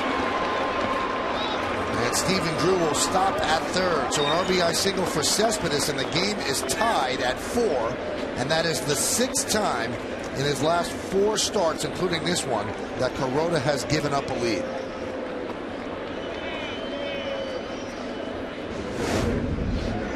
Well, he makes a decent pitch. He gets it in on him. Broken bat, but Paul, you mentioned this guy's very strong.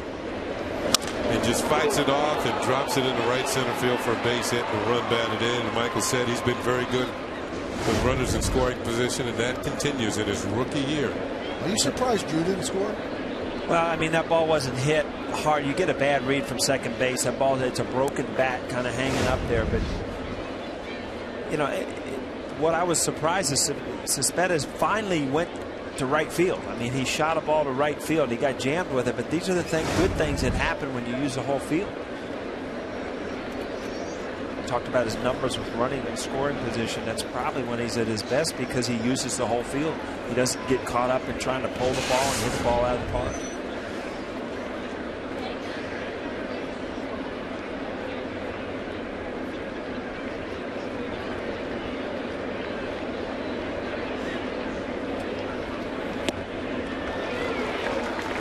Now, right around home plate is a shadow of a flag right behind the grandstand, and it's kind of flapping. Is that a distraction to a batter, or do you not even notice? You don't notice here. If that was flapping right out in here, it could bug you. But yeah, now that it's behind him still, you're just looking at the pitcher.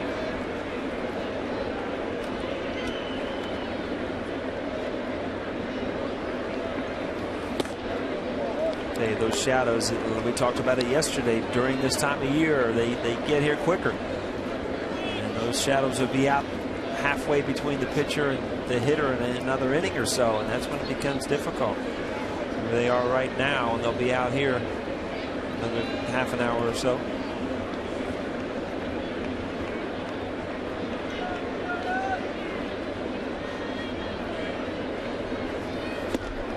Chases a pitch up and out of the zone, 1-2. And you're hitting, your concentration levels have to be so high that you really don't hear the crowd. You hear this like muffled sound in the background. You don't hear any individual voices. People have always asked me, can you hear the fans? It's just like No, you don't really. It's on the back burner. Yeah.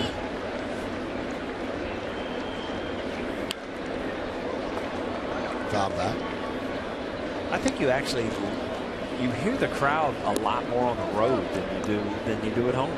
Yeah, they're kind of just saying bad things to you. That's usually not something you want to hear. Yeah. But it's usually, when they're doing, you're in the outfield, somebody hits a double, and then fans are going crazy on the road, and you're standing right field. That's when you really take in, how loud the crowd is.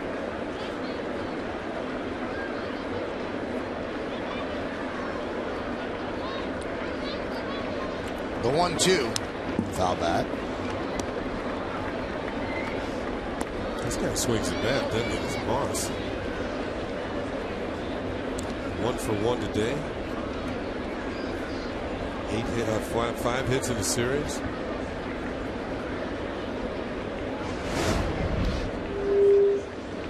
Good quick swing. He's been one of their better hitters. Now he's put in the cleanup spot.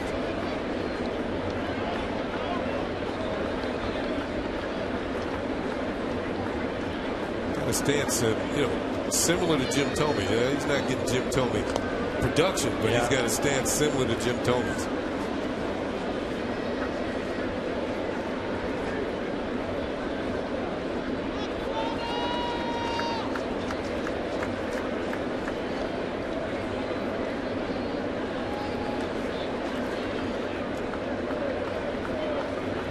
Two. Stays alive.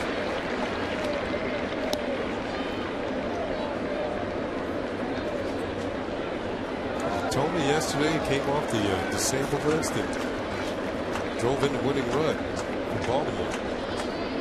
Hadn't played in about 2 months because of, as we see, the Red Sox have taken a 1-0 lead in the bottom of the 4th at Fenway against the Orioles, and it was.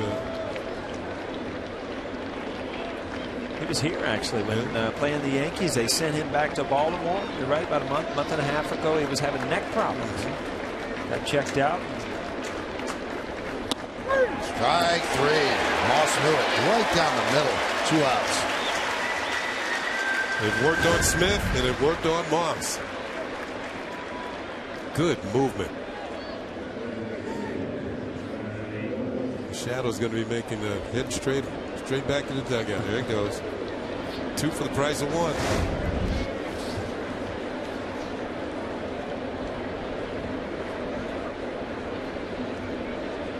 So that'll bring up Johnny Gomes. A's have tied the game at 4. We're in the top of the 5th inning here at the stadium. Drew at 3rd and Cespedes at 1st. Cespedes' broken bat single to right tied the game.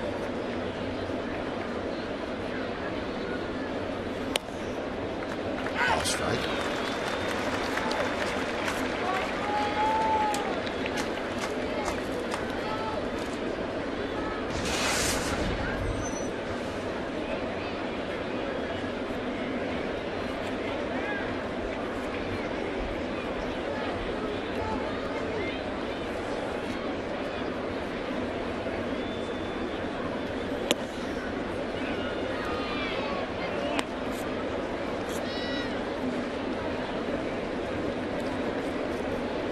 Johnny Gomes leads the major leagues with 2 outs and runners in scoring position. He has 12 hits and 24 bats. Those are killer RBIs too. If pitchers have an opportunity to get out of the inning. Gomes has done a good job. 12 for 24.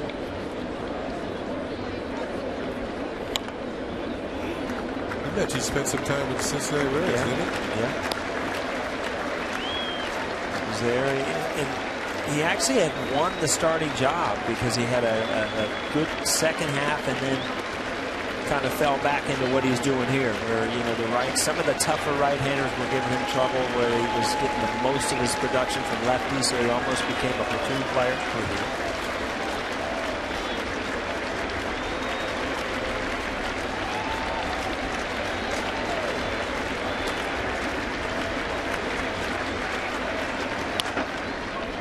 Grounded to 3rd. A-Rod. The stretch by Swisher, and they just get Gomes for the final out of the 5th. But the A's tie the score 1 run on 2 hits with 2 men left. We're halfway through. It's a 4-4 game on Yes.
Powered by Benjamin Moore. Transform your home with color. Visit BenjaminMoore.com. And by the professionals at your Tri-State GMC dealer. All right, we go to the bottom of the 5th inning. And Ichiro leads off. And he gets himself a base hit. 7-game hitting streak now for Ichiro. And he is 16 for his last 28. Cadillac scoreboard 4-4 game.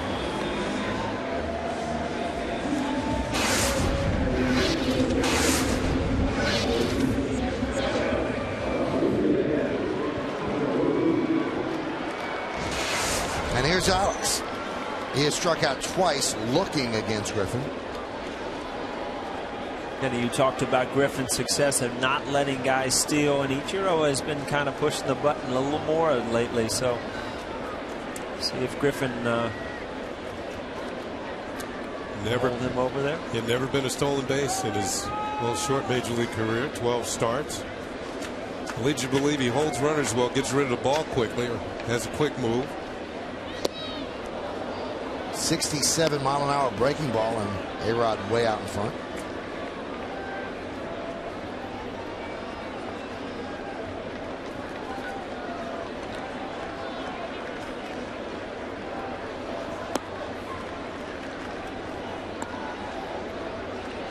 He's kept that fastball down and away from A-Rod all day.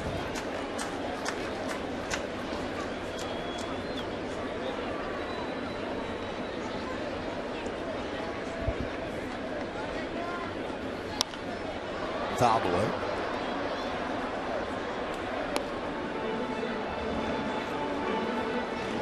Like Alex's approach right there was to go to right field. That was a good pitch to hit. Just didn't square it up.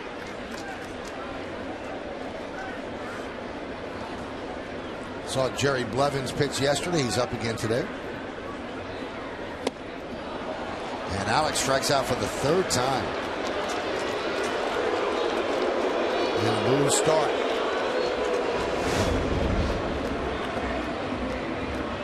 He got tied up a little bit. It looked as though he was looking to go out to right field again. And this was kind of a hanging slider. And he got caught up looking away, and the pitch tied him up, tied himself up.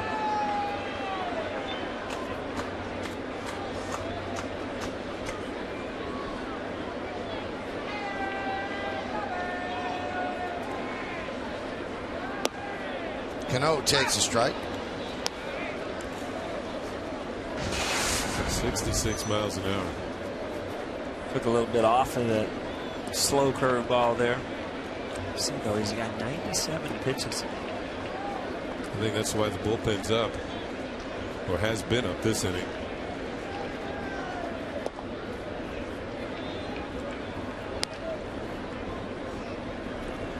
Count 1-1.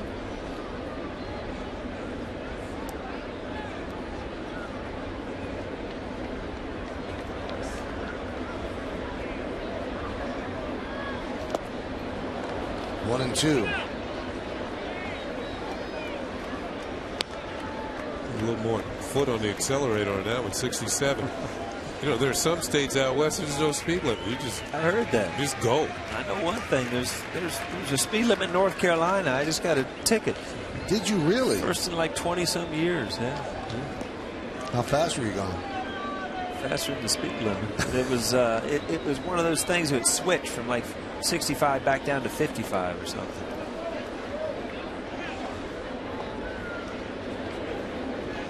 Get pulled over and then you just hope that they're going to give you a warning. Didn't happen.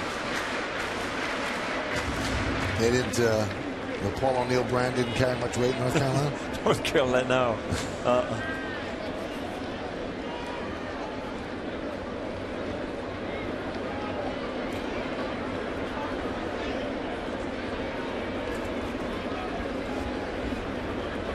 Kind of surprised that Etro hadn't tried to go low, and maybe leaving the hole open for Cano.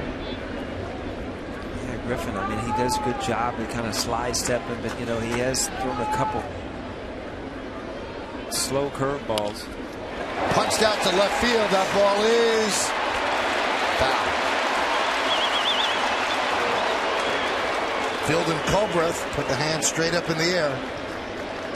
And Ichiro can't believe it. He's still on third. Let's take a look. The Yankees had one on the chalk today, and Cano's bid. Wow. And you can see that Fielding Culbreth right there, staring down the line. He's not moving, so he can see that it is a foul ball. They tell the umpires to stand still because if you're running, your eyes are going up and down, and you might get a false read. That's how close it is. Or it was. 2-2. Runner goes. Throw to second. Stolen base for Ichiro. And the pitch was outside. I knew he'd be going sooner or later. That's his 27th stolen base of the season.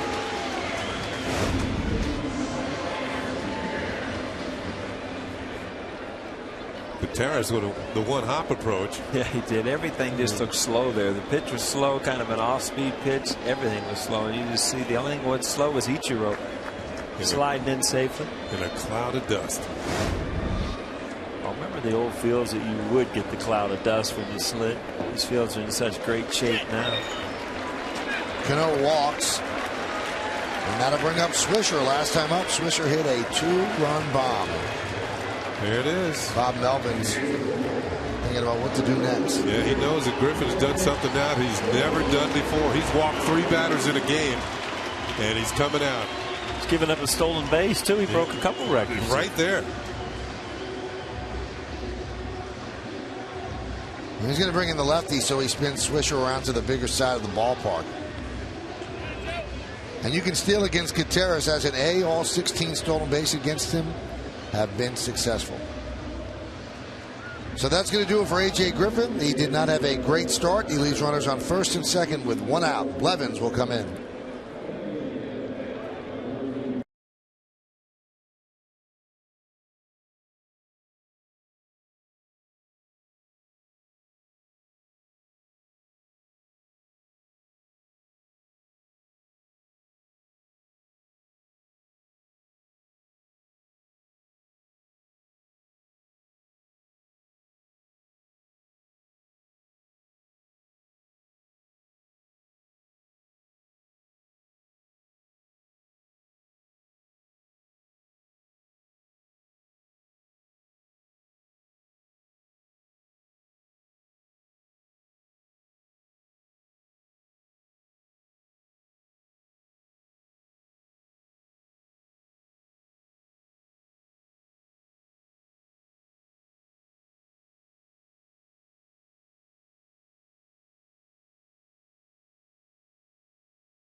Selig sits down for a new GMC Presents Center Stage with Michael Kay. The commissioner speaks candidly about the state of the sport, including the new wild card rule, the recent Dodgers sale, and his future at the helm of baseball. It's a new Center Stage Thursday night at 11 o'clock, only on Yes. Why don't you listen to that, Paul? We're going to quiz you on it, all right? Yeah. Bud Selig? That's right. A.J. Griffin, those are the numbers. The runners on base are his responsibility as Bob Melvin makes the call to the bullpen, which is brought to you by AT&T. You know, it's amazing how many times, like yesterday, we looked up at the scoreboard, Boston, Baltimore, same position we were at. Now you see they're tied up there. We're tied here. That's 1-1, top of the 5th inning now at Fenway. Here's Swisher. And here's a strike. Swisher has walked, and the long 2-run home run in the 4th. Those are the numbers on Blevins. Kenny, you're down in the Baltimore area. I mean, I know last night was a huge night in Cincinnati. They clinched, and you know the city is up and ready to go for the playoffs. Has it kind of hit home there that where they are in the standings? It's kind of new for them. It's been 14 years, but they're getting a little fired up. Yeah. It's really fun to be. I mean, you get so accustomed to it here in New York, but it's fun to see what happens in cities that that get into playoffs and get into World Series that haven't been there. I mean, it just changes the whole attitude of the city.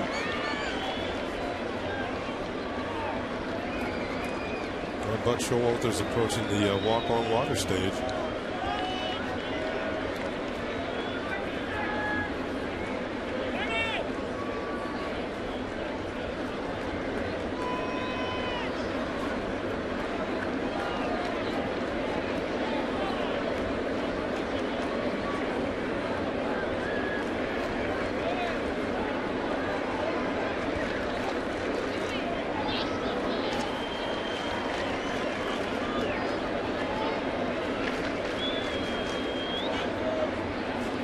Inside move, chasing Ichiro back.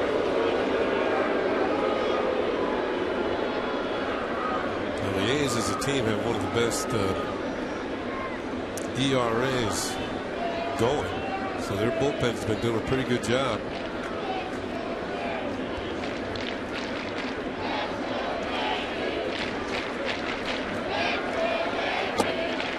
Count 1-2. ERA starting today at 3.50, which is second in the league to Tampa Bay.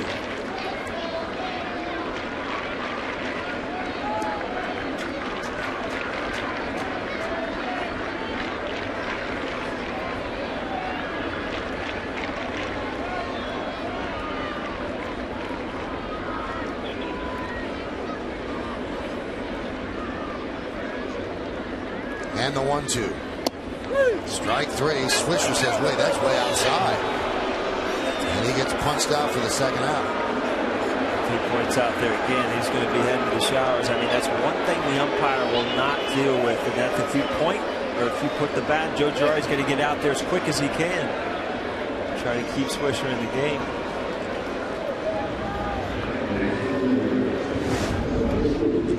Backdoor breaking ball. Doesn't matter, doesn't hit the corner or not. Yeah, you know, I think this one went around the plate.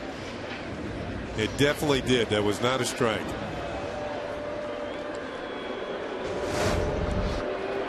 Man, you know, I've said this before. When you're hitting and you get runners on base, your job is to drive in runs, and then you get a bad call. Everybody's supposed to be on the top of their games. You're trying to be disciplined and swinging a strike, and then you get one called like that. It kind of takes the bat out of your hand. You know, every once in a while you're going to have bad calls on you. You're not going to accept that, but in these situations, not so much.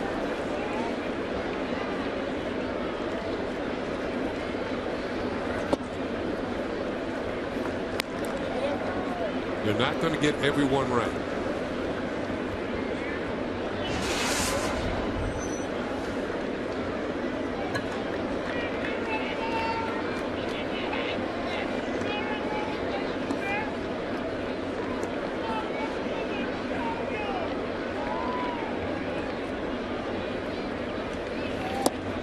There's a strike to Granderson. Count 1-1. Granderson, fly ball to center, fairly deep in the second inning, and then he's seen it to right, actually up against the wall, but he hit it so hard he was held to a single in the fourth. Yeah, he's had 12 hits this month, and 5 of them are home runs. The guy, I mean, that you look at that could really help this Yankee offense. I mean, he slipped. I mean, down to 230. For today.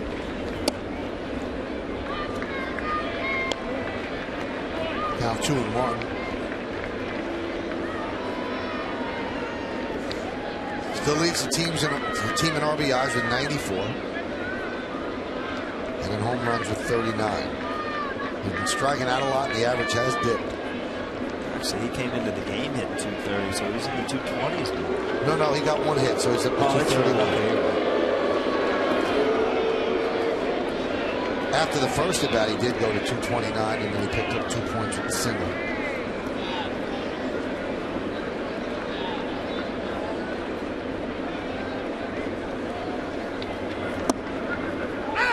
Two and two. I don't think the crowd likes the strike zone either. I know Joe Girardi does, and a lot of the hitters have it.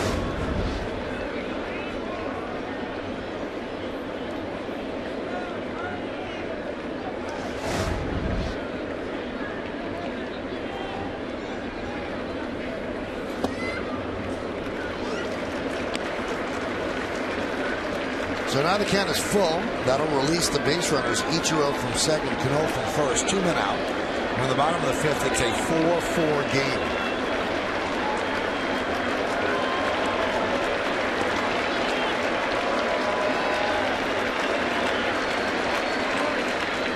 Levin sets, checks the runner at second, and deals.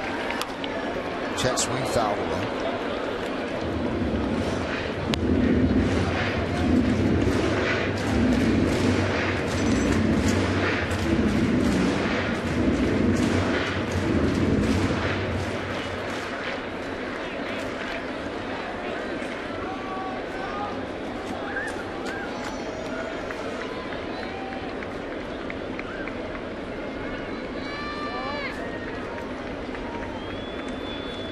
The runners go 3-2. They'll do it again. 70-mile-an-hour hook that he fouled back. You've seen a lot of breaking balls in this at bat. Kind of changes speeds with a couple of them. Majority of the left-handers that come out of the bullpen. This is what you see as a left-handed hitter. Just breaking ball after breaking ball. That's why they're in the bullpen. Specialty pitchers.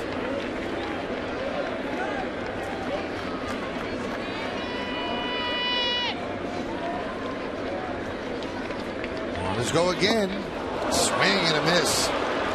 Granderson strikes out for the 26th time this month and the 184th time overall. Yankees strand 2. It's 4-4 as we go to the 6th.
Toyota text poll. Here's the question. Besides Raul Ibanez's home runs yesterday, what was the most key Yankee performance?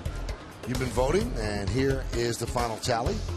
40% say Ichiro's 3 hits and 3 runs scored. Then Steve Pearce's 2 great catches got some love at 38%. Garcia's 3 scoreless innings, 12%. Epley getting out of the 8th, 10%. Good voting by our viewers as Josh Reddick leads off against Kuroda.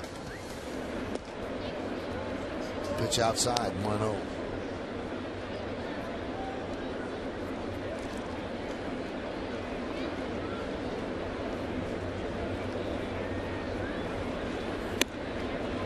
Two and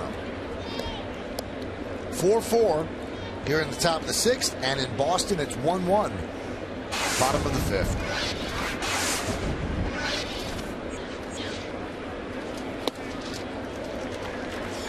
Good off-speed pitch on a 2-0 pitch. You know, Reddick's all lined up. Here's my fastball. Haven't had a hit this whole series, and he changes speeds on it.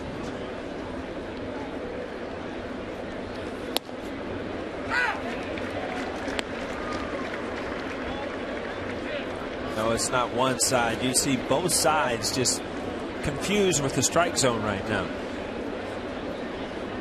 Mark my word. Check the box scores in the next few days when Oakland gets out of here. Reddick all of a sudden will find magic down in Texas. It's just what happens.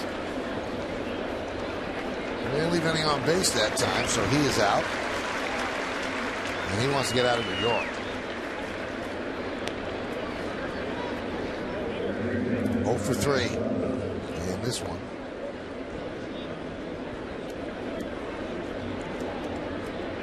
You can't find a cloud in that sky. Beautiful setting for a baseball game. Fall now. Yes, fall we are. Was it yesterday? His first day. Yep.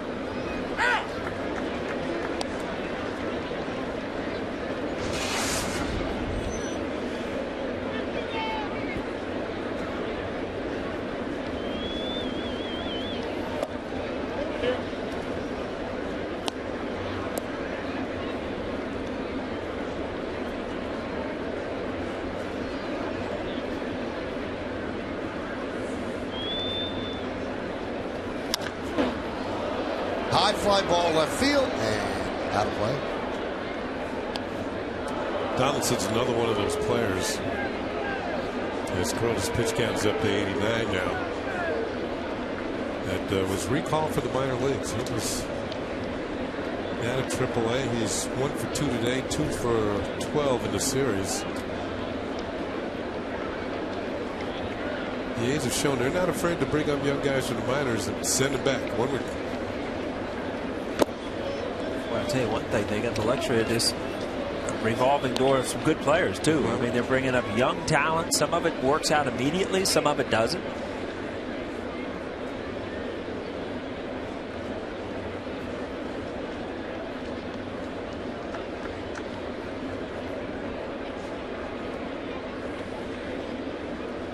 The 2-2. Grounded to short. Nunez. The throw is wide and then bounces into the seats. And then back out onto the field, so Donaldson will reach. That'll probably be a 2-base error. Yeah, it will be. And he almost picks off first base coach Ty Waller here. Look at him scrambling to get out of the way. Been a big break for the Yankees. If he did, the ball would have stayed in. It just, there's a rhythm to a play, and you see it just like he took an extra step or something. And it's got him out of rhythm, and next thing I know, he launched one. So Donaldson's going to be out at second base. Nunez picks up an error. They have not announced it yet. It's still just one. Yeah, now it's announced. Okay, it's E6.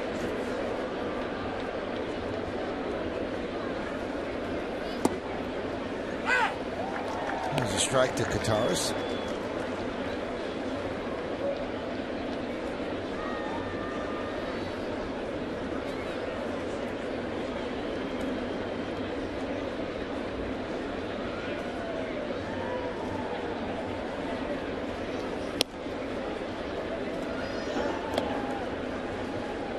Count 1-1.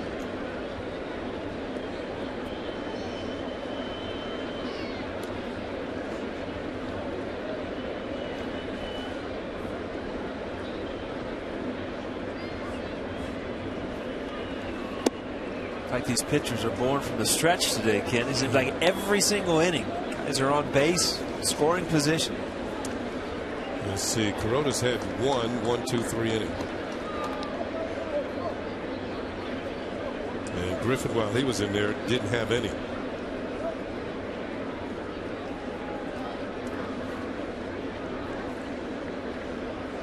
The 2-1. Lofted to left field.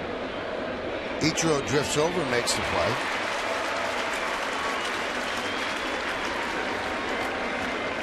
See Ichiro and Granderson talking, and they're both Sun fields, but there are times where the Sun's worse for the center fielder to the left fielder, and you do communicate with each other. Who's got a better angle on a ball? Who's going to take the ball in the gap? The easy ones, that is.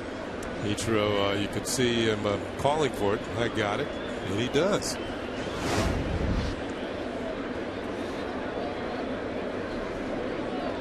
Here's Pennington. Home run and a single. 2 runs scored. So Kuroda is going to be careful with him. Count 1-0.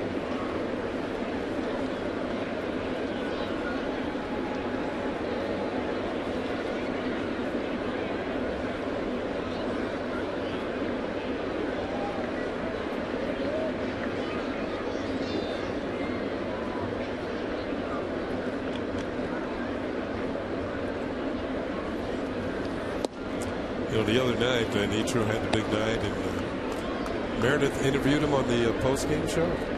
Just the interview right on the field.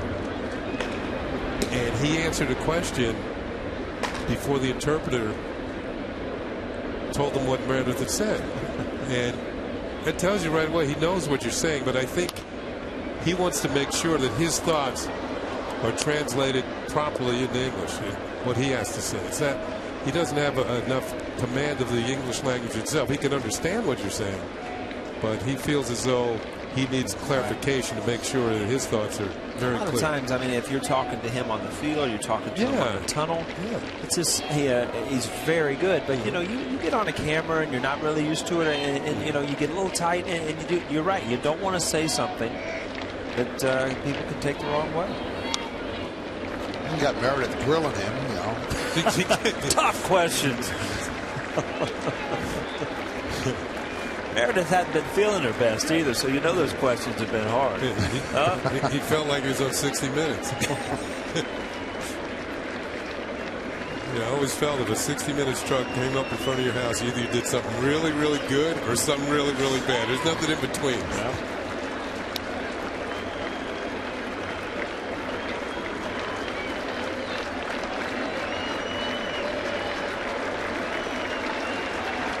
Two balls, 2 strikes, 2 outs. The pitch. Tried to have that pitch come back over the inside corner, and Estabrook didn't give him that one. Yeah, he was walking off the mound. We get another look. Inside. Those shadows starting to come in effect. That didn't quite have enough movement.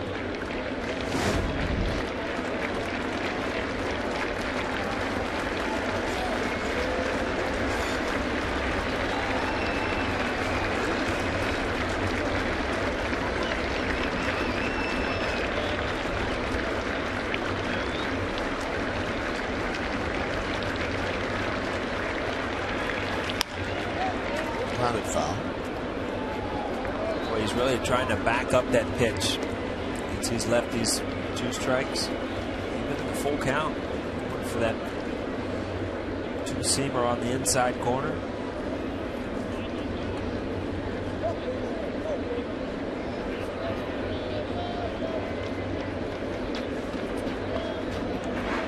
You see a lot of these conferences when there's a runner on second base, and sometimes go out there and give a verbal sign. They don't want to take anything for granted that the runner at second is not somehow or some way relaying information to the hitter. Now, if Russell Martin doesn't give a sign, it's all verbalized. didn't appear that he did. Ground ball through for a base hit. Ichiro's charging. Comes up throwing. Here's the throw. Here's the play at the plate. Safe. Donaldson scores on the RBI single by Pennington, and the A's take a 5-4 lead. Boy, sometimes you just look at a baseball play and everything was done correctly. Donaldson does a good job cutting the base, running around. Ichiro does a good job, a good throw. Here's where the error came back to haunt the Yankees. Good throw, but Donaldson just too quick. Well, that is going to do it for Kuroda as Donaldson slides in before Martin can apply a tag. Mike Estabrook says safe. So the error does come back to haunt Kuroda. Yankees are trailing 5-4. Kuroda is departing, and Girardi's going to the bullpen.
By Ford, the official truck of the New York Yankees.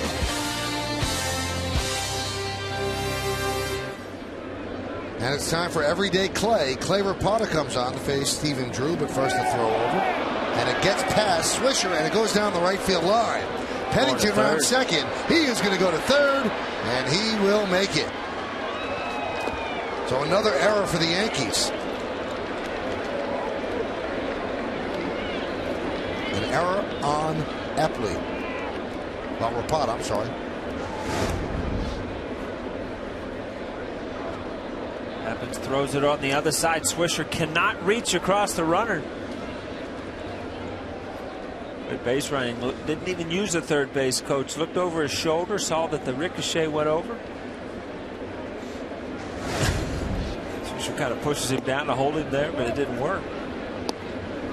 It wasn't a great throw by Rapata, but that's a throw that Swisher has to get to. I think it didn't seem that wide.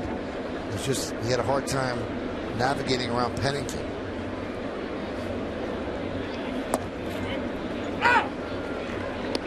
One and one. Rapata, this is his 68th game. He's done a very good job for the Yankees.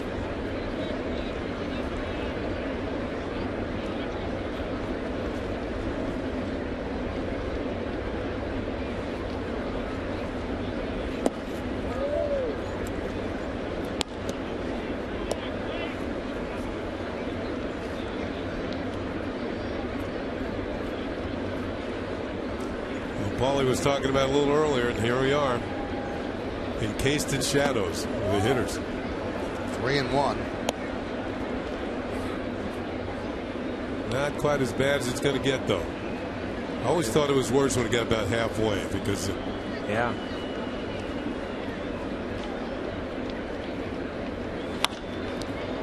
High pop-up. Swisher will make the play, and that'll do it. 1 run, 1 hit, 2 errors, 1 man left on base. Russell Martin will lead off. Yankees trail 5-4.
Verizon Fios, introducing Verizon Fios Quantum Speed. Internet twice as fast as anything America's ever seen. Andy Pettit, his second start since coming out the DL, will go up against Liam Hendricks. Liam is 1-7, 5.88. Our coverage begins at 7:30 on Yes. First pitch right around 8:05. So mark down because of the time difference. It starts an hour later here in New York. Martin fouls off the first pitch from Blevins. Yankees are trailing 5-4 in the bottom of the 6th.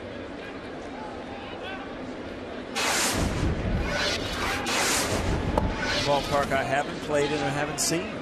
Target Field, Minnesota. Yep. Downtown. Right downtown. Yeah. Yep. Like it? It's pretty. It's big though. Yeah. Not a hitter's park. No. Not the way the Metro Dome was. Oh, that place was fun. Yeah, it was.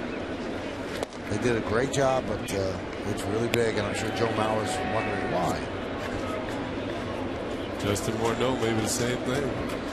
You paid me all this money, and now you made me hitting the Grand to Canyon. hit 9 homers. Driven out to right center. Cespedes makes a nice running catch. Very smooth out there. Yeah, he really is. And originally, I didn't know this, but his original position is a center fielder, and he's been moved to left. But he moves well. He gets good breaks on the ball. He's athletic. We talked about it. His arm earlier. He's a complete player. Yeah, his original position is center, and at the beginning of the season, Coco Crisp was not playing center, and Coco was struggling big time. So they switched him, and Coco took off. He started hitting, stealing bases like he usually does. Pitch to Ibanez is outside.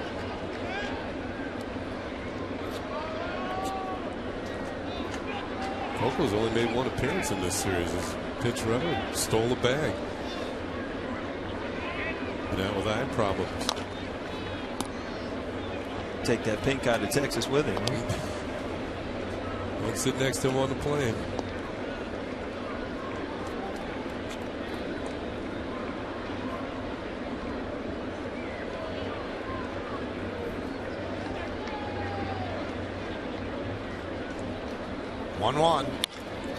Lofted into left field. It is a base hit for Ibanez. Took a nice turn, but Cespedes learned from yesterday. He certainly did. I was going to say the same thing. Cespedes yesterday kind of went over and got a ball, and Ibanez, one of the better plays you see yesterday, when he legged it into a double. Ball driven out there, but you see he rounds it off, cuts it off, and gets rid of it quick. Maybe he knew it was hitting this time. Another thing about Ibanez, starting to heat up a little bit. He's been relatively cold coming into this series. Could be good. Get hot that last week to 10 days. I tell you, sometimes when you're struggling, there's nothing better than coming into a game and getting 3 or 4 at-bats. I mean, he didn't even start the game yesterday, and you don't prepare for it. You don't, mentally you don't dwell on things. I'm not swinging the bat well. All of a sudden, you're put into a game, and before you can think about it, something good happens. He hits a home run, and then it kept building from that. A double and 2 homers yesterday.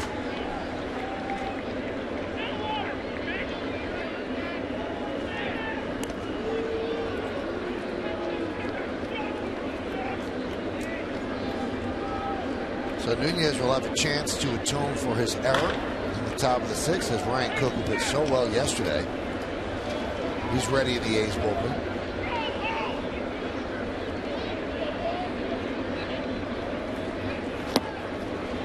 Count 0-2. Those are the pitches that the shadows are even going to make more difficult. It's the off-speed stuff, the change-ups, because you don't pick them up well. And so you hit off the fastball as a hitter, and you just don't react really well to the off-speed stuff.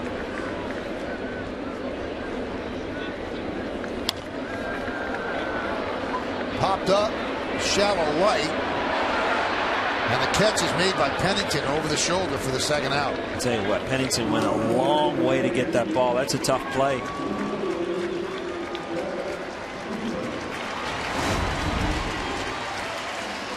So you're playing in a double play, so you're over towards second. He goes a long way, fights the sun at that angle, and then goes into the shadow. Pretty tough play. You know what? He didn't really call for it either, did he? Because you're not sure. That's that one where you're trying to listen to see if somebody else wants it. Here we're talking about the shadow and the effect on the hitter, and where's that ball? Where'd it go? Wow, I couldn't even see that on TV. I think you're supposed to hit it. Well, Blevins is done, and with Jeter due up, they're going to bring in Cook. Cook against Jeter with a runner on first. Yankees down by 1.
Now reserve your seats for the 2013 season and get the opportunity to purchase the same seats for all potential 2012 Yankees postseason home games. Also, get the ability to take advantage of flexible payment plans, get a jump on the 2013 season, and lock in a chance to buy 2012 postseason tickets. How do you do it? Call 212-YANKEES. You can email seasontickets@yankees.com or visit yankees.com today.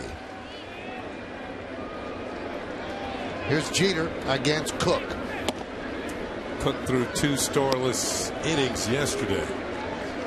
As Joe Girardi makes the AT&T call to the bullpen. And we had mentioned he had been a closer, a rookie closer. You don't usually see that very often. But saw yesterday, he's a hard thrower. Yes, he is.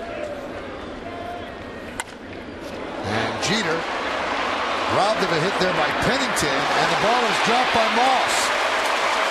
Everybody's safe.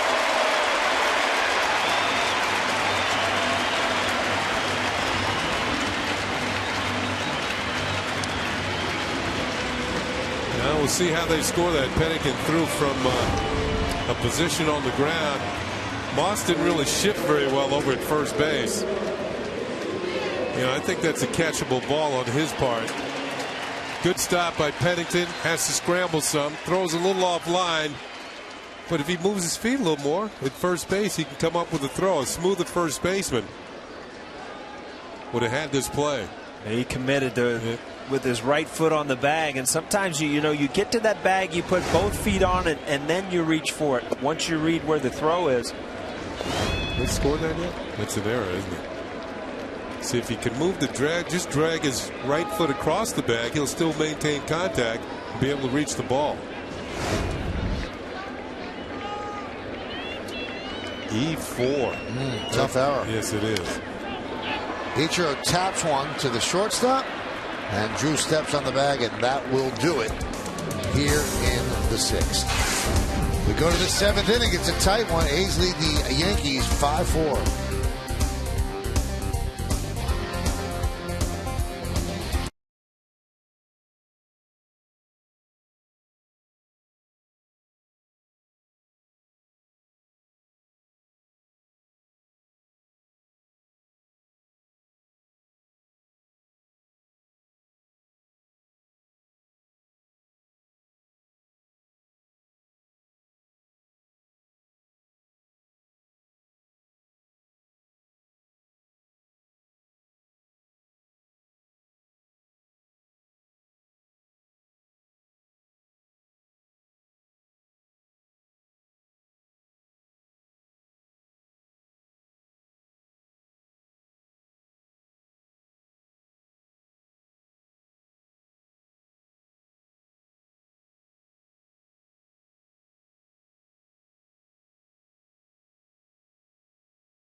Local Nissan dealer 5-7-2 for the A's, 4-8-2 for the Yankees. Sloppy game defensively. Pennington's had a good game for the A's offensively.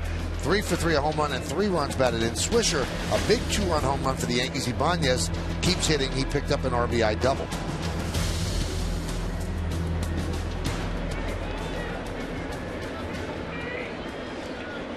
Rapata still in there, and he deals outside to Smith. Cadillac scoreboard 5-4. The A's lead the innings.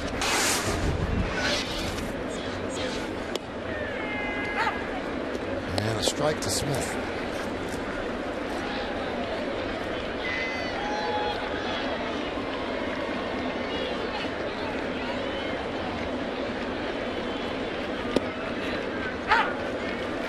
One and two. Tantalizing hooks. I'll tell you what, you can just tell for a lefty, you know, you only face Rapata one time in a game. Delivery just takes a while to get used to it. Before you know it, your bat's over. Do you remember lefties who used to drop down on you? I hated it. Yeah, you don't remember because you just switched to the other side. Huh? Do you remember a particular guy though? That's Venafro. Yeah, from Texas. Mike Venafro. Yeah. The worst was John Candelario. I mean, that was ridiculous. Well, he was already 6'7" or 6'8". Yeah. And filthy stuff. Oh, he was good. And he would have been good if he was right over the top, and he wasn't. 2-2. Strike three. Smith down looking. Well, Rapata's done his job as Joe Girardi is going to go to the bullpen when Cespedes due up. So Kuroda started. Rapata got out of the sixth. And now they will go with Phelps. By the way, if you're keeping score at home, Derek Jeter was given a hit in his last at-bat, so you can change that as we come back soon.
Back in the rotation. David Phelps, who was pitched so well in the rotation, has now moved back into the bullpen. He wasn't available yesterday because he had a throw day on Friday, but today he is available out of the bullpen. The Yankees have asked him to a lot of jobs, and you can see he's moving up now in leverage appearances. There's a big-time leverage appearance with Cespedes at the plate.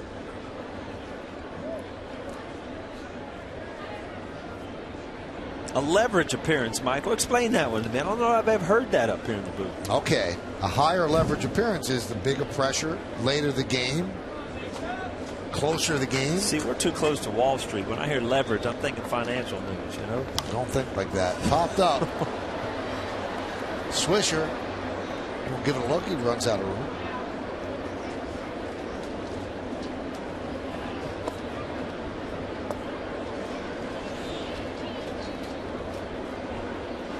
Whereas Phelps is type of guy, can stay in there for multiple innings. It's not like Joe Girardi. If he pitches well, he's in there for a while.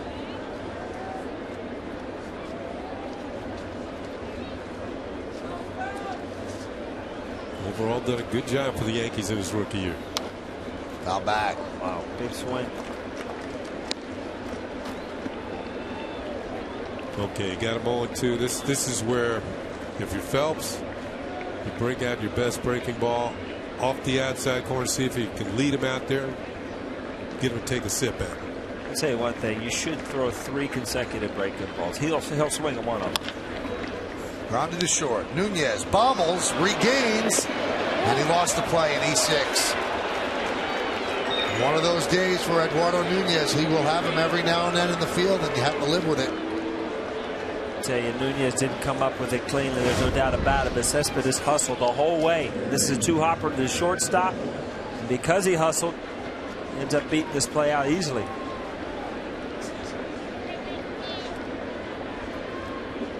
There's the double dribble, air ball. And he was in there. Paul, you mentioned Cespedes has tools, and one of them is he's able to run. We're going to get a look at it right here. And he didn't hesitate. It wasn't as though he sped up after the ball was hit. You know, sometimes you see it's going through a shortstop or second baseman, and you kind of lay back a little, but he didn't. I noticed earlier in the game, Johnny Gomes busting it down the line. These guys run. They play hard. Bob Brenly's got to be happy with, you know, even though they're losing some games, happy with the effort. Basically all you can ask for.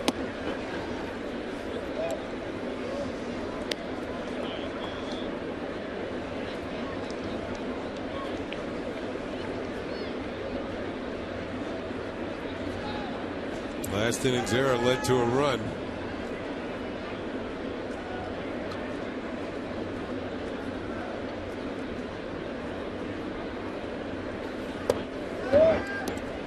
Count 3-0.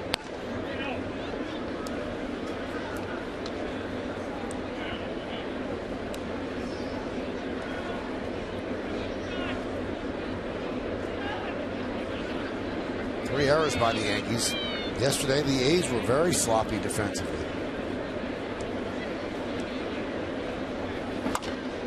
Turned him loose on 3-0. Line to foul. You don't see that very often, Kenny. You see a guy at 3-0 and line a ball over the third base. 3-0 is usually that, you know, single one pitch in on the inner half and try to put one in the seats.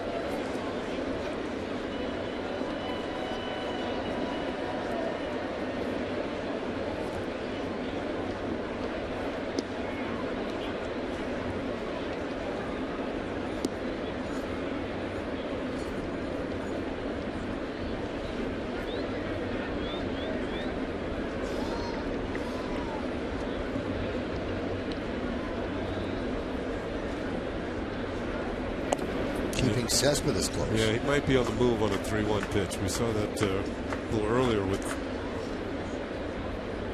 Bob Melvin trying to stay out of the double play. There's Mike Gallego, former Yankee shortstop, giving the signs.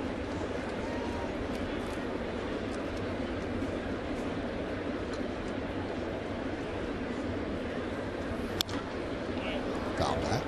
Not going. But the odds of him going on a 3-2 pitch have increased. Cespedes also has, among his many talents, he's stolen 16 bases in 19 attempts. Although this wouldn't be, you know, a straight out steal situation. You're expecting Moss to protect him if the ball's a strike. You want the batter to put it in play. Runner was going, the ball popped up. A-Rod makes the play. 2 outs.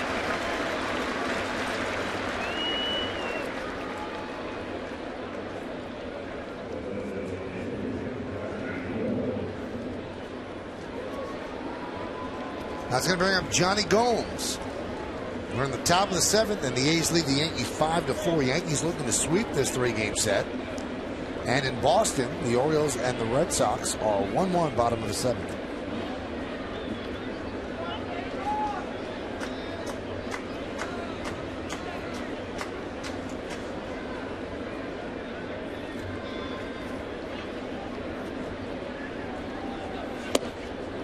And a strike.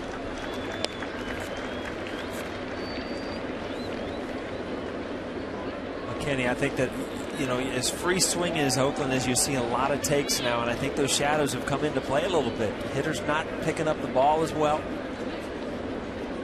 They're slowing down their strikeout pace. Only at 6 today. Put in play early. Yeah.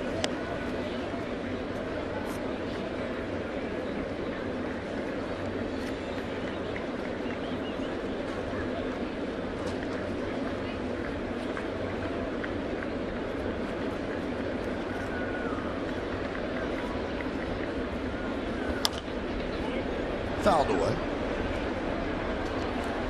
Another pennant race score of interest. Minnesota jumping all over Detroit 10-2. That's in the top of the 9th inning. So takes some of the pressure off the White Sox as they begin their game against the Angels right now.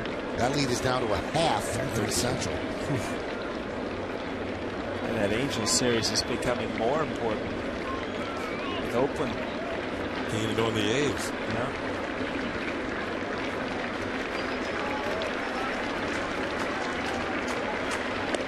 It's second wild card position.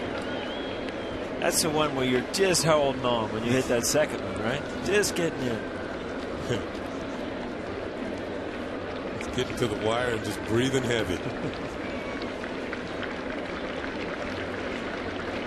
know, you just thought Tampa Bay. Who knows though? You thought they were buried and out of it, but you know, you get a few more losses with Oakland.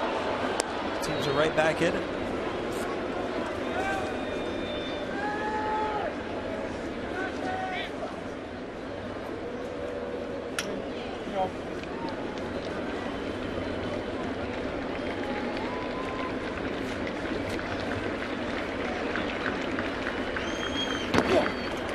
And the count 3-2.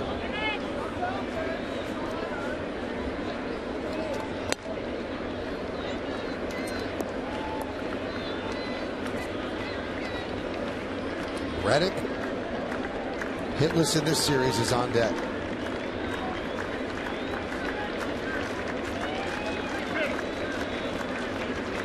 Might be a good idea to get Gomes because you kind of figure that Reddick's too good a player to be held hitless an entire series. And they're going to have to deal with Reddick. So a walk to Gomes.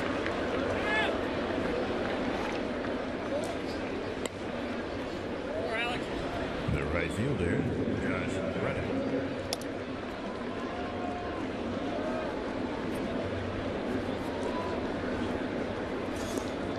Kenny, can you remember one of these times where you went through this as a hitter and it's just like you're struggling, you're not feeling well, and every single time you come up, it just looks like they're waving at you on first, second, third? They're going to find you. There's men on base. You've forgotten the first base coach's name because you haven't seen him in a week. He doesn't want to talk to you anymore. You've been throwing your helmet down every time you went by him. 15 runners left on base on top of the 0 for 15. So those have been a damaging 0 for 15. And he came in a little cold. He's 0 for his last 23. And if you want to go out a little longer, because I know Paul always liked this when he was a player, he's 12 for his last 86 as well, 139. Just keep going. Was he like 21 for his last 256 or something like that? First and second, 2 outs. 1-1 on Reddick. We're in the top of the 7th. A's lead 5-4. You know what you do? You tell me you're 0 for your last 23. You're on pace to never get a hit again. That's right. On pace always got you.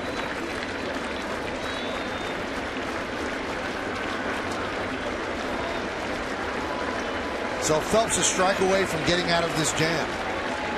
Cespedes at second. Gomes is on first. A's looking to build on a 5-4 lead. Grounded to first. Right there is Swisher. Flips to Phelps and they get Reddick again. So they survive the error by Nunez. No runs, no hits, 1 error, and 2 men left on base. At the end of 6.5 innings of play, it's time for the 7th inning stretch here at the stadium. Yankees trail 5-4, but we'll stay where we are to honor America in the Bronx. Serving our country at home and around the globe. Thank you. Now, join in Kate Smith's rendition of God Bless America.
Later today, stay with Yes for a new WB Mason Presents the Joe Girardi Show as the skipper discusses this heated playoff race and the make-or-break final week of the season. Then yet, stick around for Yankees on Deck presented by Blimpie. It's all later today after the postgame.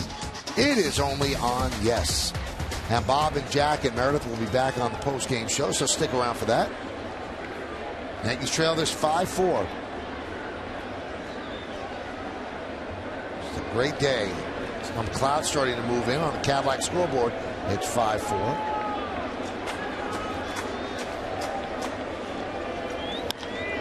A-Rod grounds one to third, backing up Donaldson. And he gets A-Rod for the first out. And boy, I do not get it about the fans. I don't. A lot of Yankees have struggled all year, and A-Rod is the guy that they jump on. He's 0 for 4 today, and he's the one that gets booed. And I'll always be flummoxed by it. I don't understand why him. When you consider that he was probably the main reason they won the 2009 World Series. Yeah, he had a great World Series, but you know, people have a tendency to look to the guys who are like the cleanup hitters, the faces of the club, and when you struggle, a lot of people think, you know, he's the highest paid player, that sort of thing. I'm sure it factors into it. And I guess. And from what they've seen him do in the past, that factors in. I mean, he's a 3-time MVP. I think that has something to do with it too. But he's always capable in his next at bat of winning the game, and that'll go away. Yeah, that's the thing. You boo him, but boy, I tell you one thing: when he comes to the plate, you don't go to the concession stand because you want to see if he gets a hold of one. You know.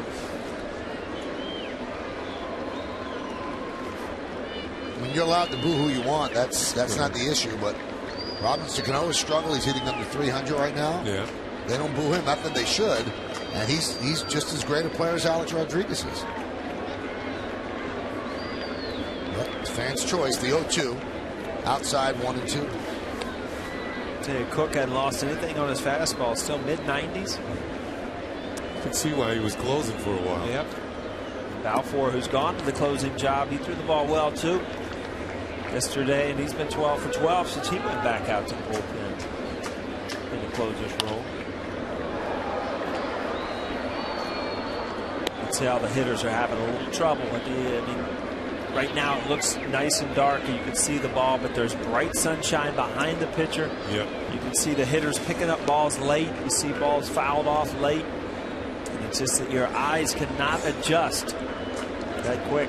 It's the reverse of the background that you want. You want it dark out there and light there so you can see the ball coming out of the pitcher's hand.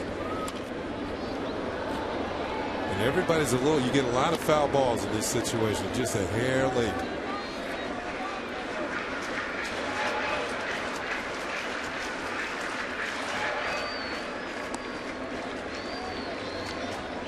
Cano with a home run against Cook in one at bat.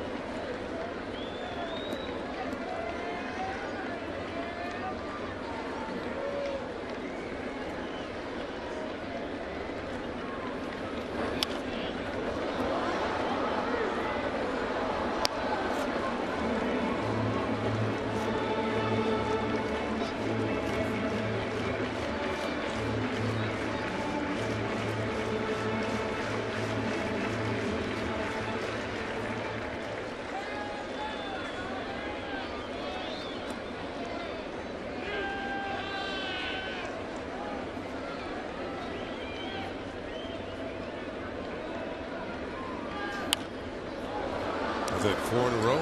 96 right in on your hands. 96 in these shadows makes it about 100.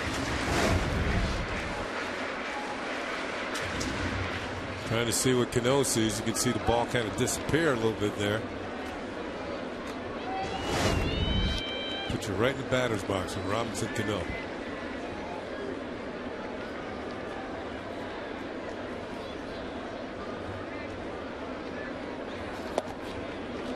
Two and two.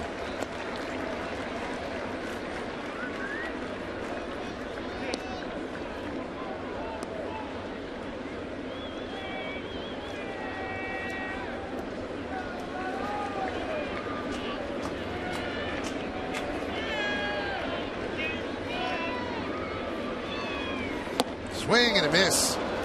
Cano down on strikes. Another update. We go back to the studio and Bob Lorenz. What's going on, Bob?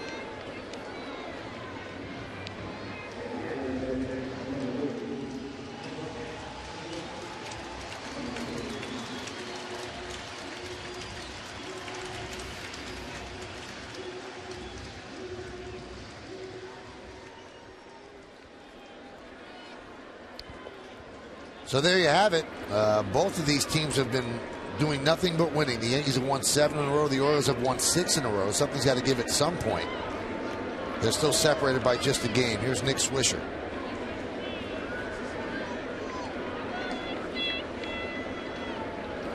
Swisher, like Cano, 1 for 1 with a home run off Cook. All these home runs. Now you see why he's not closing it. Okay? Give up a few too many home runs, you're not the closer.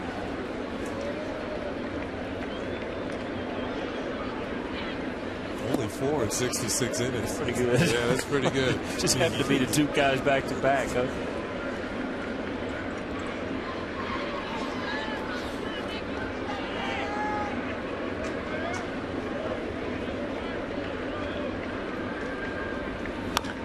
I think the problem was maybe a few too many walks.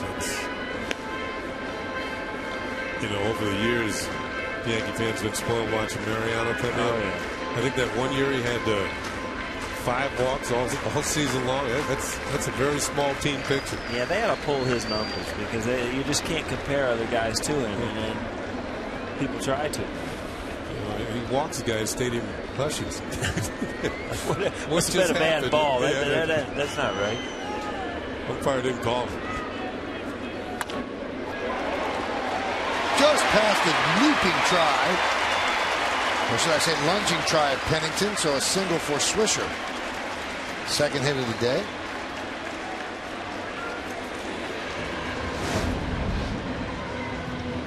Notice that this whole series, when left-handed hitters are up for the Yankees, Pennington is one step on the grass. That's something he didn't have the luxury of doing when he was a shortstop, because it had been taking too long to get the ball over the first. But from second base, you do have a little leeway. And even so, he couldn't come up with that one off the bat of Swisher. He's back on the grass again with Granderson up. Swing and a miss. Look at that, 94. I mean, that had as much movement as some of those good changeups. I mean, it moved a good foot or so with 94 miles an hour behind it. So, tough pitch to hit.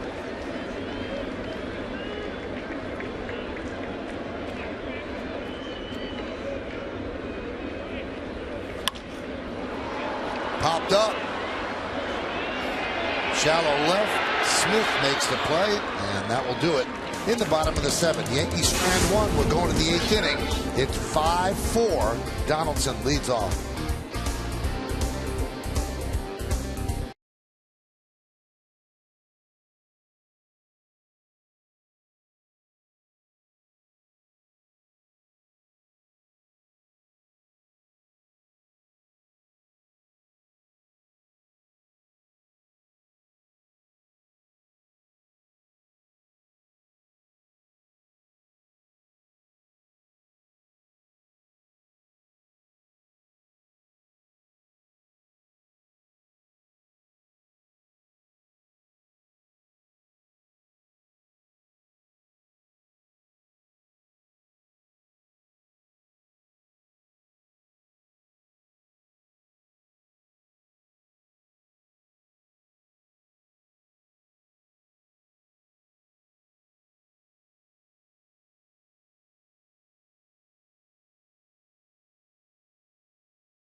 Network game another time around. If you missed any of the big hits and great plays, just watch the encore later every night or again the next morning at 9. It's brought to you by our good friends at Verizon Fios.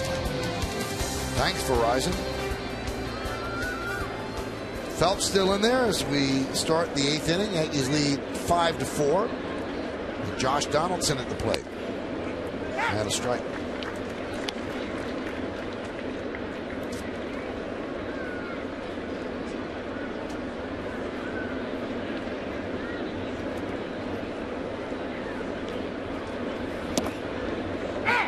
There's a strike.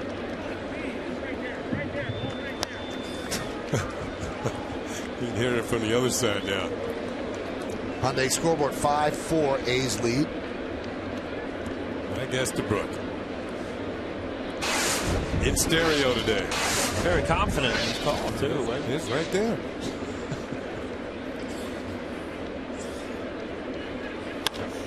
There's a base hit to right field.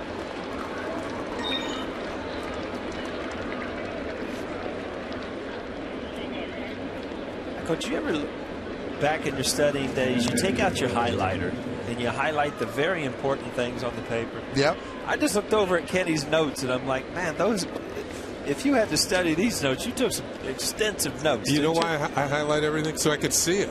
Oh, it's because you can't see? Kenny, don't feel bad. He's just amazed that you brought a highlighter to the booth. Or a pen. Or whiteout. You bring your white out for Michael because he always needs it. I'm getting him some for Christmas. I already told him.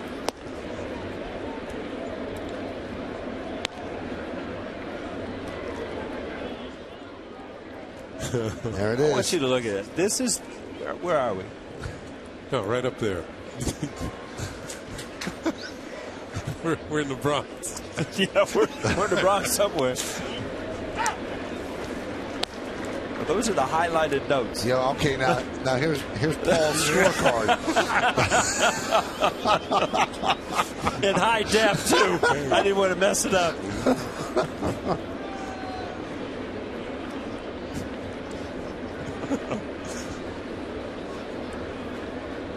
You're winning 1-0, Michael. By the way. That was definitely a point for you.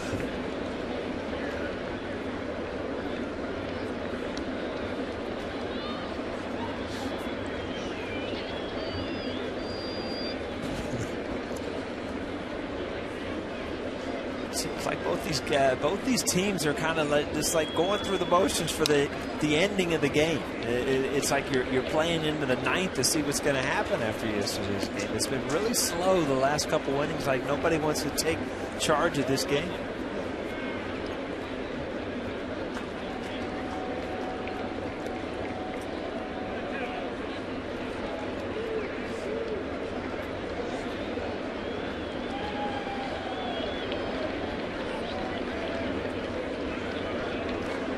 Trying to get this ground ball to one of his infielders.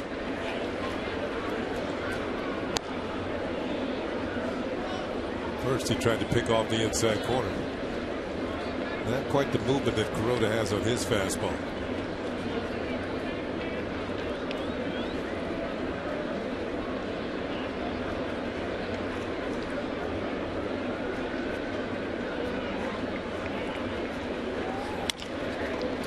Soft ground ball. Let's see if they turn two. There's one. No return throw. Robbie kind of got caught in the middle whether he could come forward and get that ground ball and get the tag out and the throw. He elected to stay back and just get rid of it quick. I think it threw off the timing of Nunez coming across the bag as well. See, he's going to come forward and tag him, but he waited back.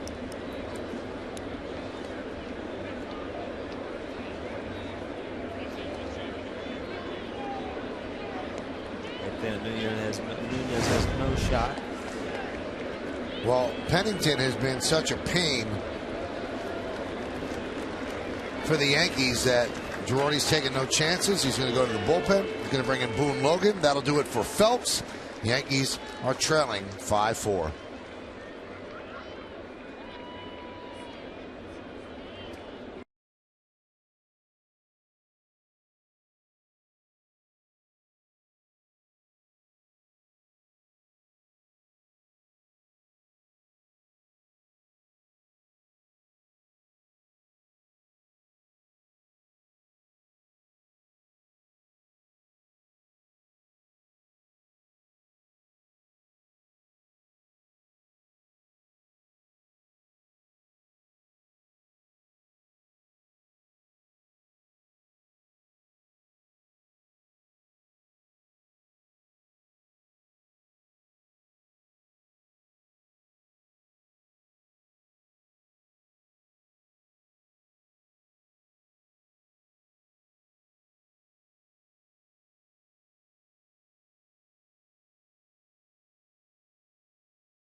Those guys in the bullpen a lot, so now you can cross Boone Logan off. Clay Rapata's been used, David Phelps, so he still has a full complement. He did say he didn't think that he could use Lowe or Garcia today. But after resting Soriano and Robertson, they are both likely able to go. Boone Logan, 76th appearance. As I look at my highlighted notes here, it says it's the most appearances that any pitcher has made in one season under Joe Girardi. 76 appearances. 3 Yankees have pitched in 80 or more games in a season. Paul Quantrill, 2004, 86 games. Scott Proctor, 2006, 83 games. And Flash Gordon, 80 games in 2004. Now, the unfortunate thing about all of those 3, they all got hurt. They all hurt their arms by pitching that much. Pitch is high. But that's why I've always thought it's somewhat silly to ask a pitcher, can you go? Of course, they want to. They're never going to say they can't go. And sometimes it's against their better judgment.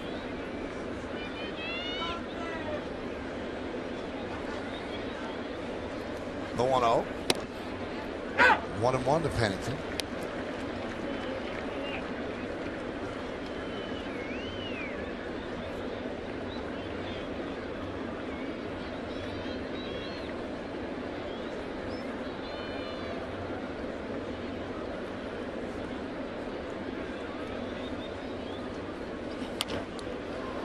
Alex Rodriguez spears it in the air and throws to first for the double play.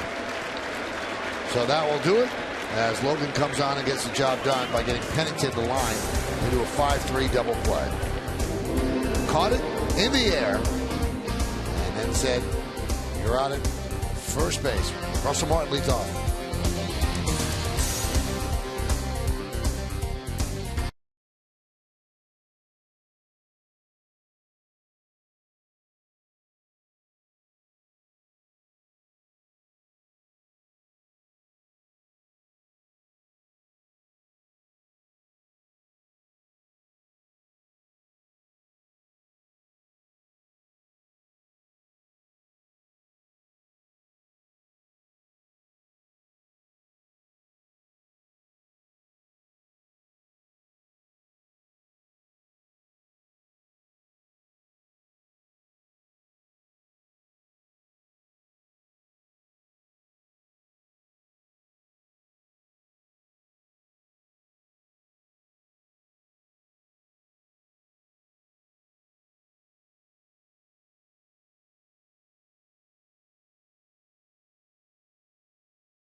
Second inning, the A's already had a 1-0 lead. Now it's 3-0.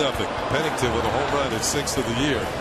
But the Yankees would fight back. Nick Swisher with a 2-run shot made it 3-2. Later on in the 4th inning, Raul Ibanez with a double would tie the score at 3-3. The Yankees had taken the lead, but then the A's fought back. And they would eventually take the lead that they have right now. It's 5-4.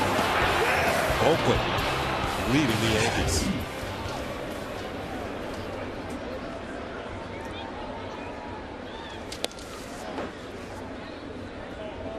New pitcher for the A's is Sean Doolittle.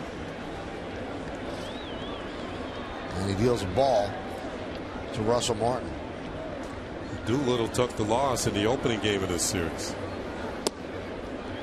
So he's the one who served up that home run to Russell Martin. Hyundai scoreboard 5-4, A's lead. Kind of had a Garcia night too because he had thrown the ball well. And then all of a sudden gives up a big home run. That was his first career loss.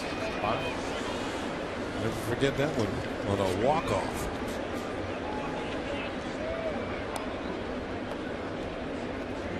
And he's also struck out 55 in 39 and 2/3 innings. And only walked 8. I remember watching him the first time. Has good stuff. You see that 96 there. Yeah, when you turn around one of his, he's supplying a lot of the power.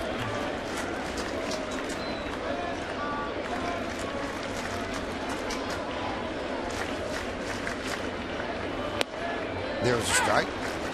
3-2.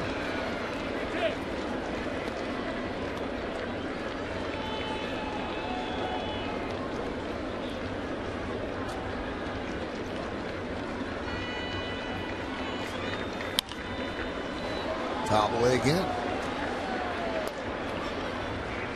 Yeah, he's got some quicks on that fastball. You know, if you foul one back, he's got to tune it up. A little bit quicker, shorten up this swing.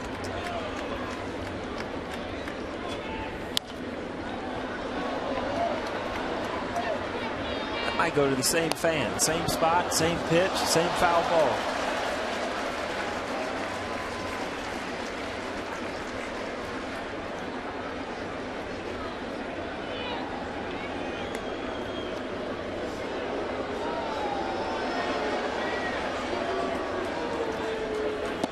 And he walked him.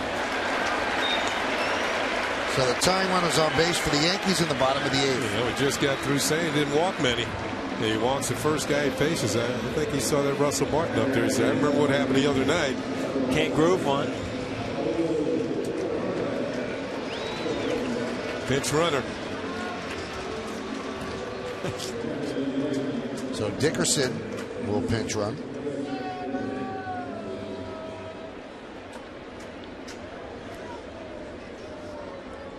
No, all kidding aside, in a big game like now, and it's a one-run game, would you be hesitant to pinch run Mesa again?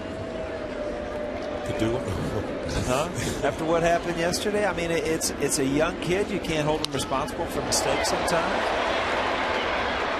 Battling the sun is Cespedes. He goes down to his knees to make the play. There's a certain pecking order there. I think he'd be down near the bottom.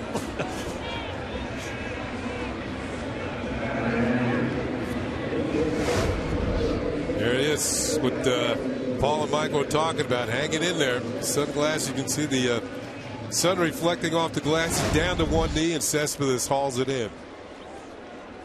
There's a lot of sun fields in Cuba. I was just going to say, he's probably used to that. That's why he's so good at it. That was a good play. And you could tell there for an instant that he had lost that ball in the sun.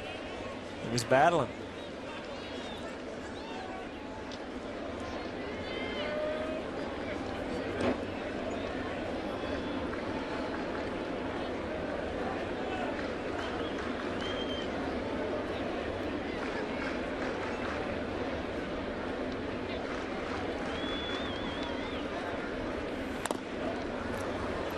Waved at it and fouled it off.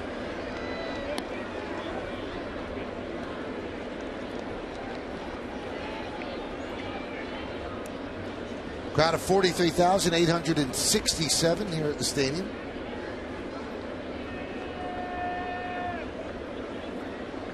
Sort of quiet after the 6th inning. Or after the 4th inning, I mean. He just threw up a 4 spot.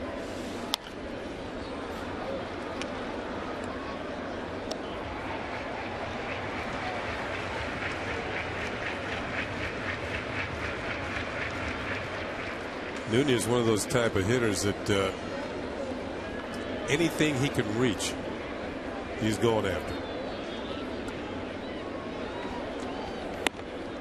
Couldn't reach that one. I mean, you're talking in and out, up and down, up too. Up and down. Yeah. You know, it just has to be close enough that he can reach it with his bat.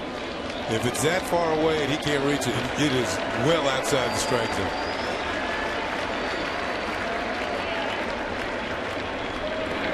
And that one gets away from Moss. And that moves Dickerson to second. What a sloppy series by the A's. I tell you, Moss has had a rough series over there at first.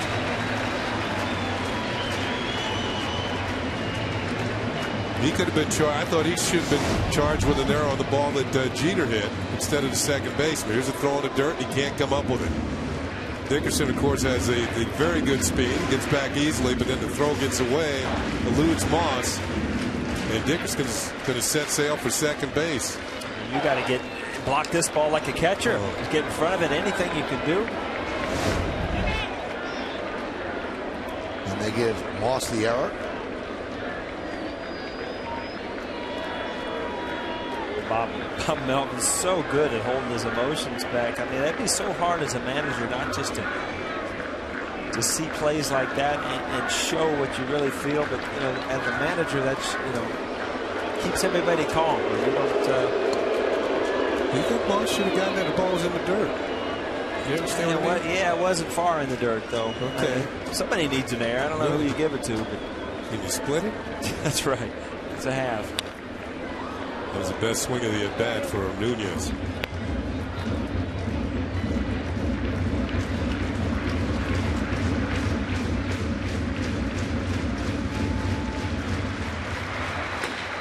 Soriano's getting ready.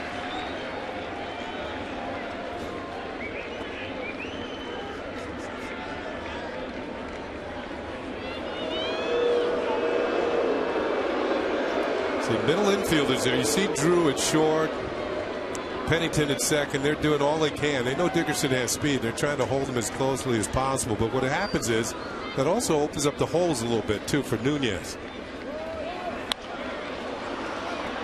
Dickerson was off and running, but the pitch was fouled off. We had a good jump too. A walking lead.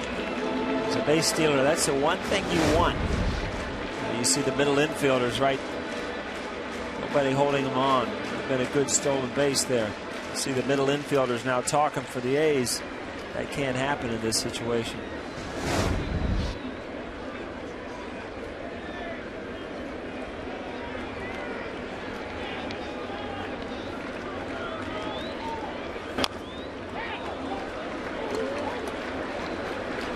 They did change the error. I don't know to Doolittle.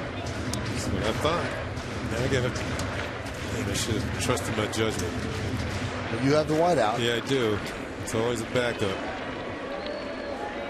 Anybody else need it? Yeah. Give myself a French manicure. Gutierrez will go out and talk with Doolittle.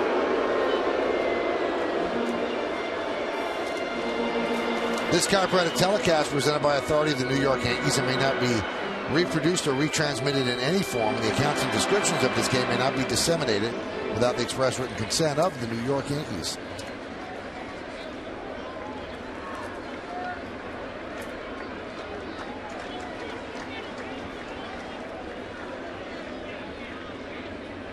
The 1-2. Swung on and foul tipped into the glove of Gutierrez. 2 away. We got another update. Let's go back to the studios and Bob Lorenz. Tell us what's going on, Bob.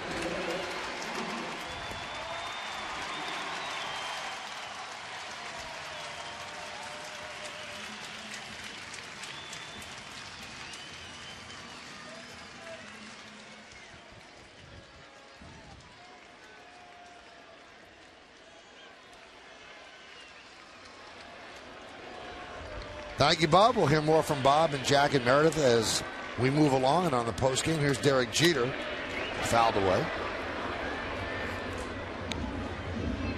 All season long, Jeter's been right at the top as far as batting against left-handed pitchers, but he's got one that's got a little better than average stuff in Doolittle.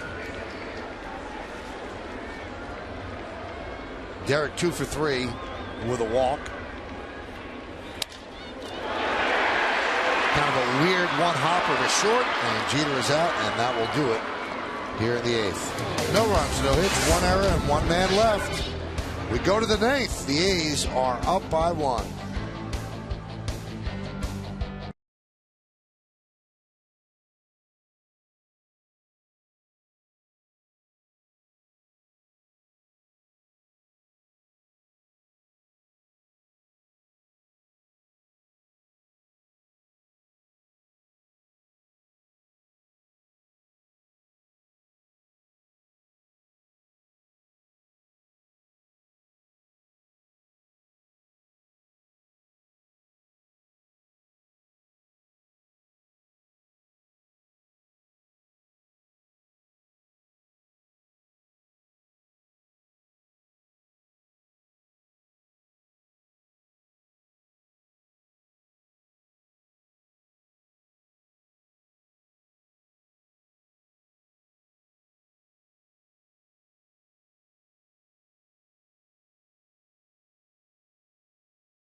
Extra vote to 42951 or vote online at yesnetwork.com.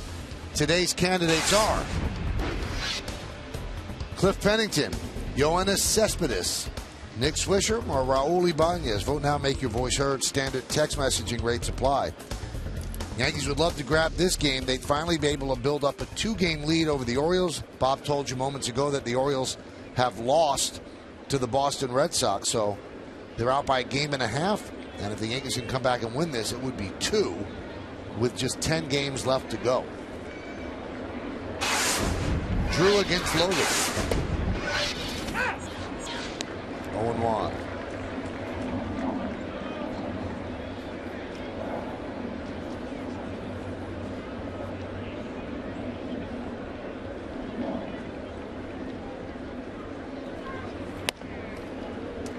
Last year, Jamal Weeks had a very good rookie season. You see Chris Stewart now doing the catching. But he struggled most of the year. So the A's went out and got Stephen Drew, put him at short, moved Pennington to second. And this combination was pretty good defensively. I'm really surprised. Was coming into the year, that was one of the young guys that really impressed me last year. Was Weeks. I mean, he had some good series against the Yankees. He was their leading hitter. I think he had 300. Right. 1-2. He goes around. Drew down on strikes.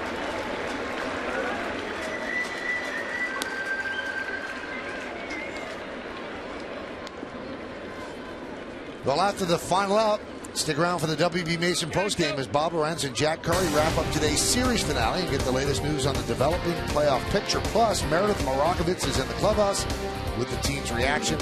It's the WB Mason postgame. It's only on Yes.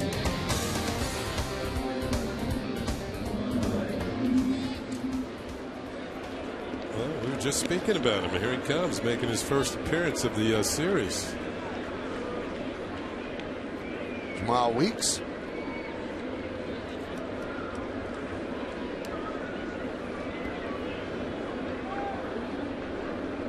That should have been sent down to AAA Sacramento for a while.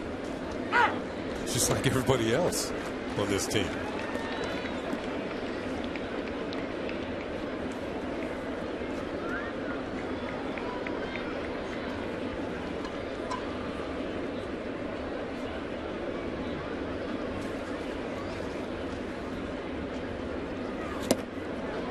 Good curveball by Logan.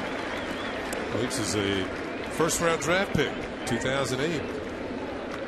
Came up and hit .303 last year in his rookie year, 97 games. But it didn't translate into this year.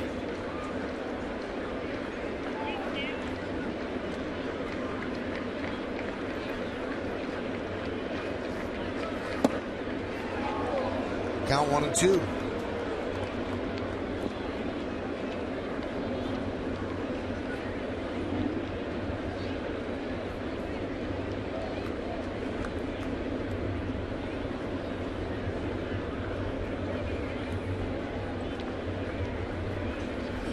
Swing and a miss.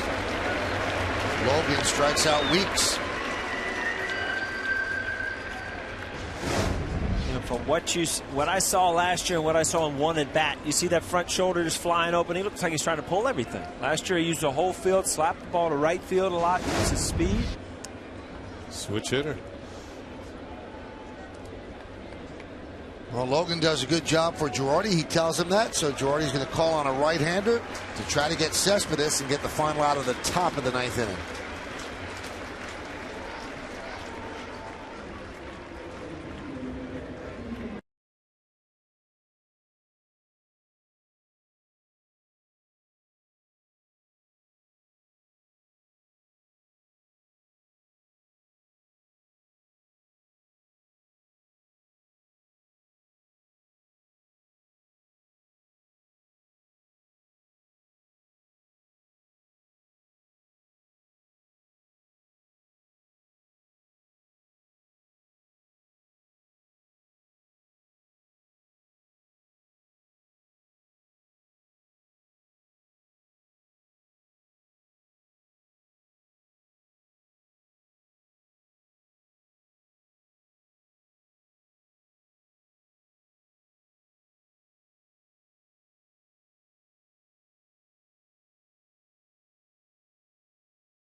Trip of the regular season when they open up a 3-game set in Minnesota against the Twins.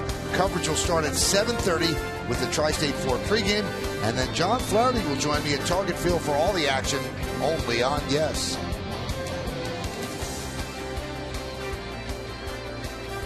What's Flash been up to? I haven't heard much of Flash this year. Am I just missing the games he does? They're just missing the games. Yeah, he's been brilliant. And busy? That too. So you saw Cody Epley's numbers. He will try to get Cespedes here and take it to the bottom of the ninth with the Yanks down 5-4.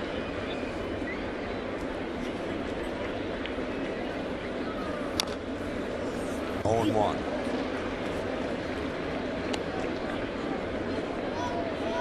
Well, the Yankees with 3 errors today. The Athletics with 2, although they should have 3. They took 1 away. Athletics struggled yesterday defensively. It's been a much sloppier series than you would think against 2 of the teams with the better records in baseball. Check swing right back to Epley. So the bullpen has done a very good job for the Yankees. As the A's go down in order, we go to the bottom of the ninth. Can the Yankees rally? Ichiro, A-Rod, Cano against Balfour.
As our gridiron gurus break down the weekend's marquee matchups, including the Jets divisional showdown with the Dolphins, plus Brad Evans of Yahoo Sports is back with his fantasy football tips. It's This Week in Football presented by Geico.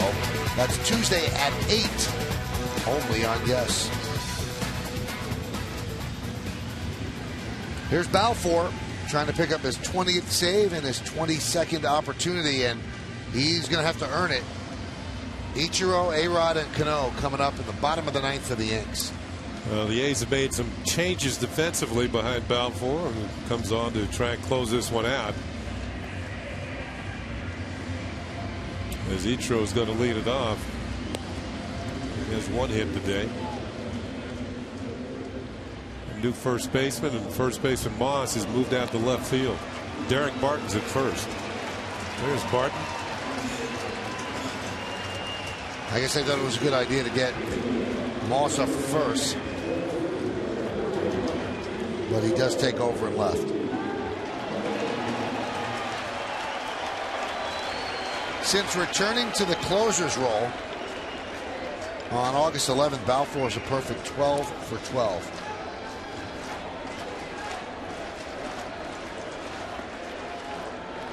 Ichiro has had success against Balfour, 5 for 12 with a home run.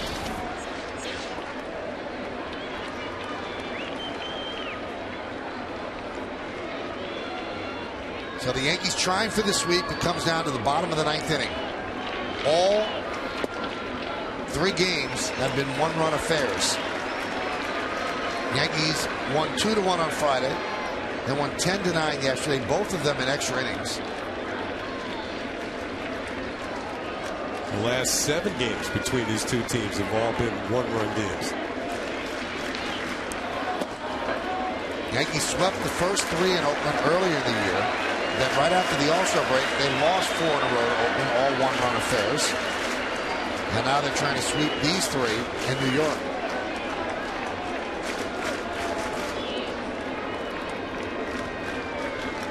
Balfour deals. And it's 3-0.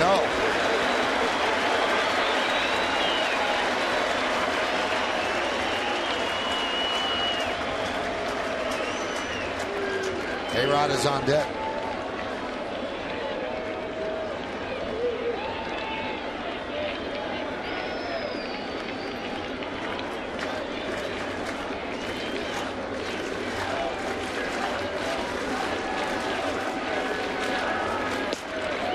There's a strike. Count 3-1.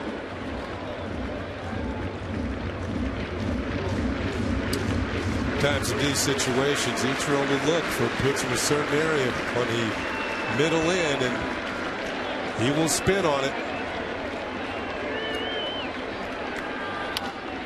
That wasn't it. That was away. You know, it's amazing how much he's done that, and I agree with you, Kenny, since he's come here.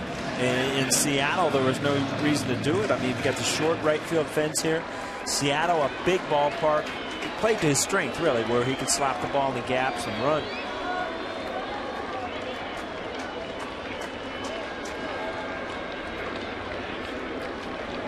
(3-2).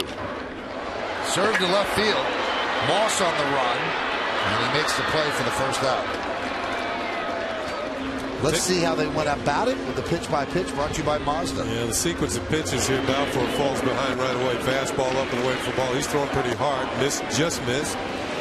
That's low. Now he fights his way back. Hits the corner, 3-1. Fouled off. Full count now. And Etro hits the ball left field for the out. All fastballs.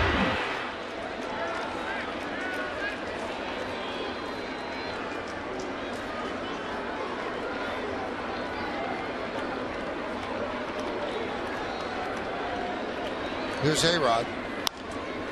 Fouled away.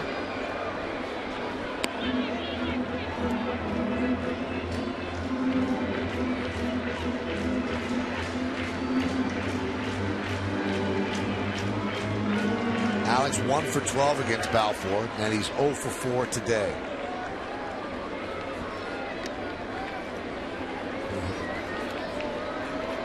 If it wasn't for Melky Mesa missing third base, Alex would have been the hero of yesterday's game with a single that should have won the game. But it came later on the Nunez ground ball that was booted by Moss. The 0-1. High drive, right field. Reddick back, track, wall, and he makes the play. Reddick made the play right up against the wall for the second out. Reddick played this like he thought it was in the bleachers too. A little cooler today.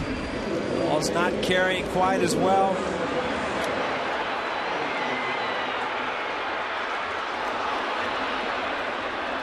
Didn't quite have that drive. A little too much hang time.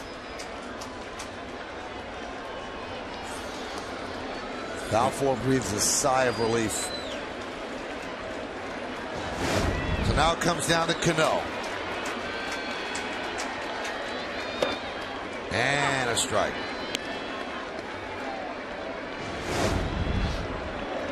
They thought maybe, just maybe, but no.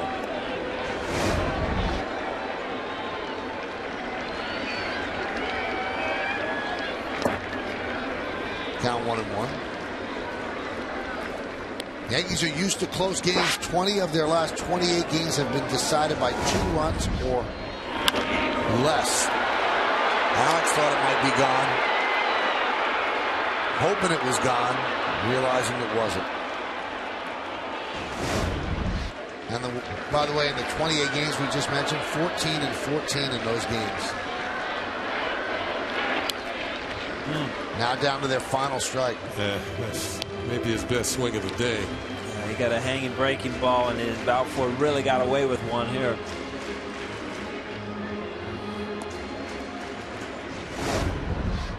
See, this ball is supposed to be down, and it ends up here. It's home run territory there. Strike three, ball game over. And the A's salvage the final game of this 3-game set. They beat the Yankees 5-4.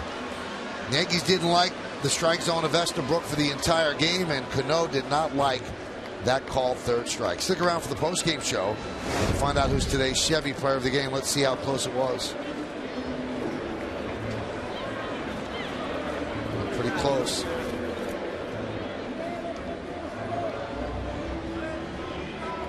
It's hard to argue with that one. If it was off the plate, it was by half an inch. But Cano didn't want to be punched out on that. That'll do it. So the Yankees win the first 2 games of this series, and the A's salvage this final one. The Yankees remain 1 game ahead of the Orioles in the East.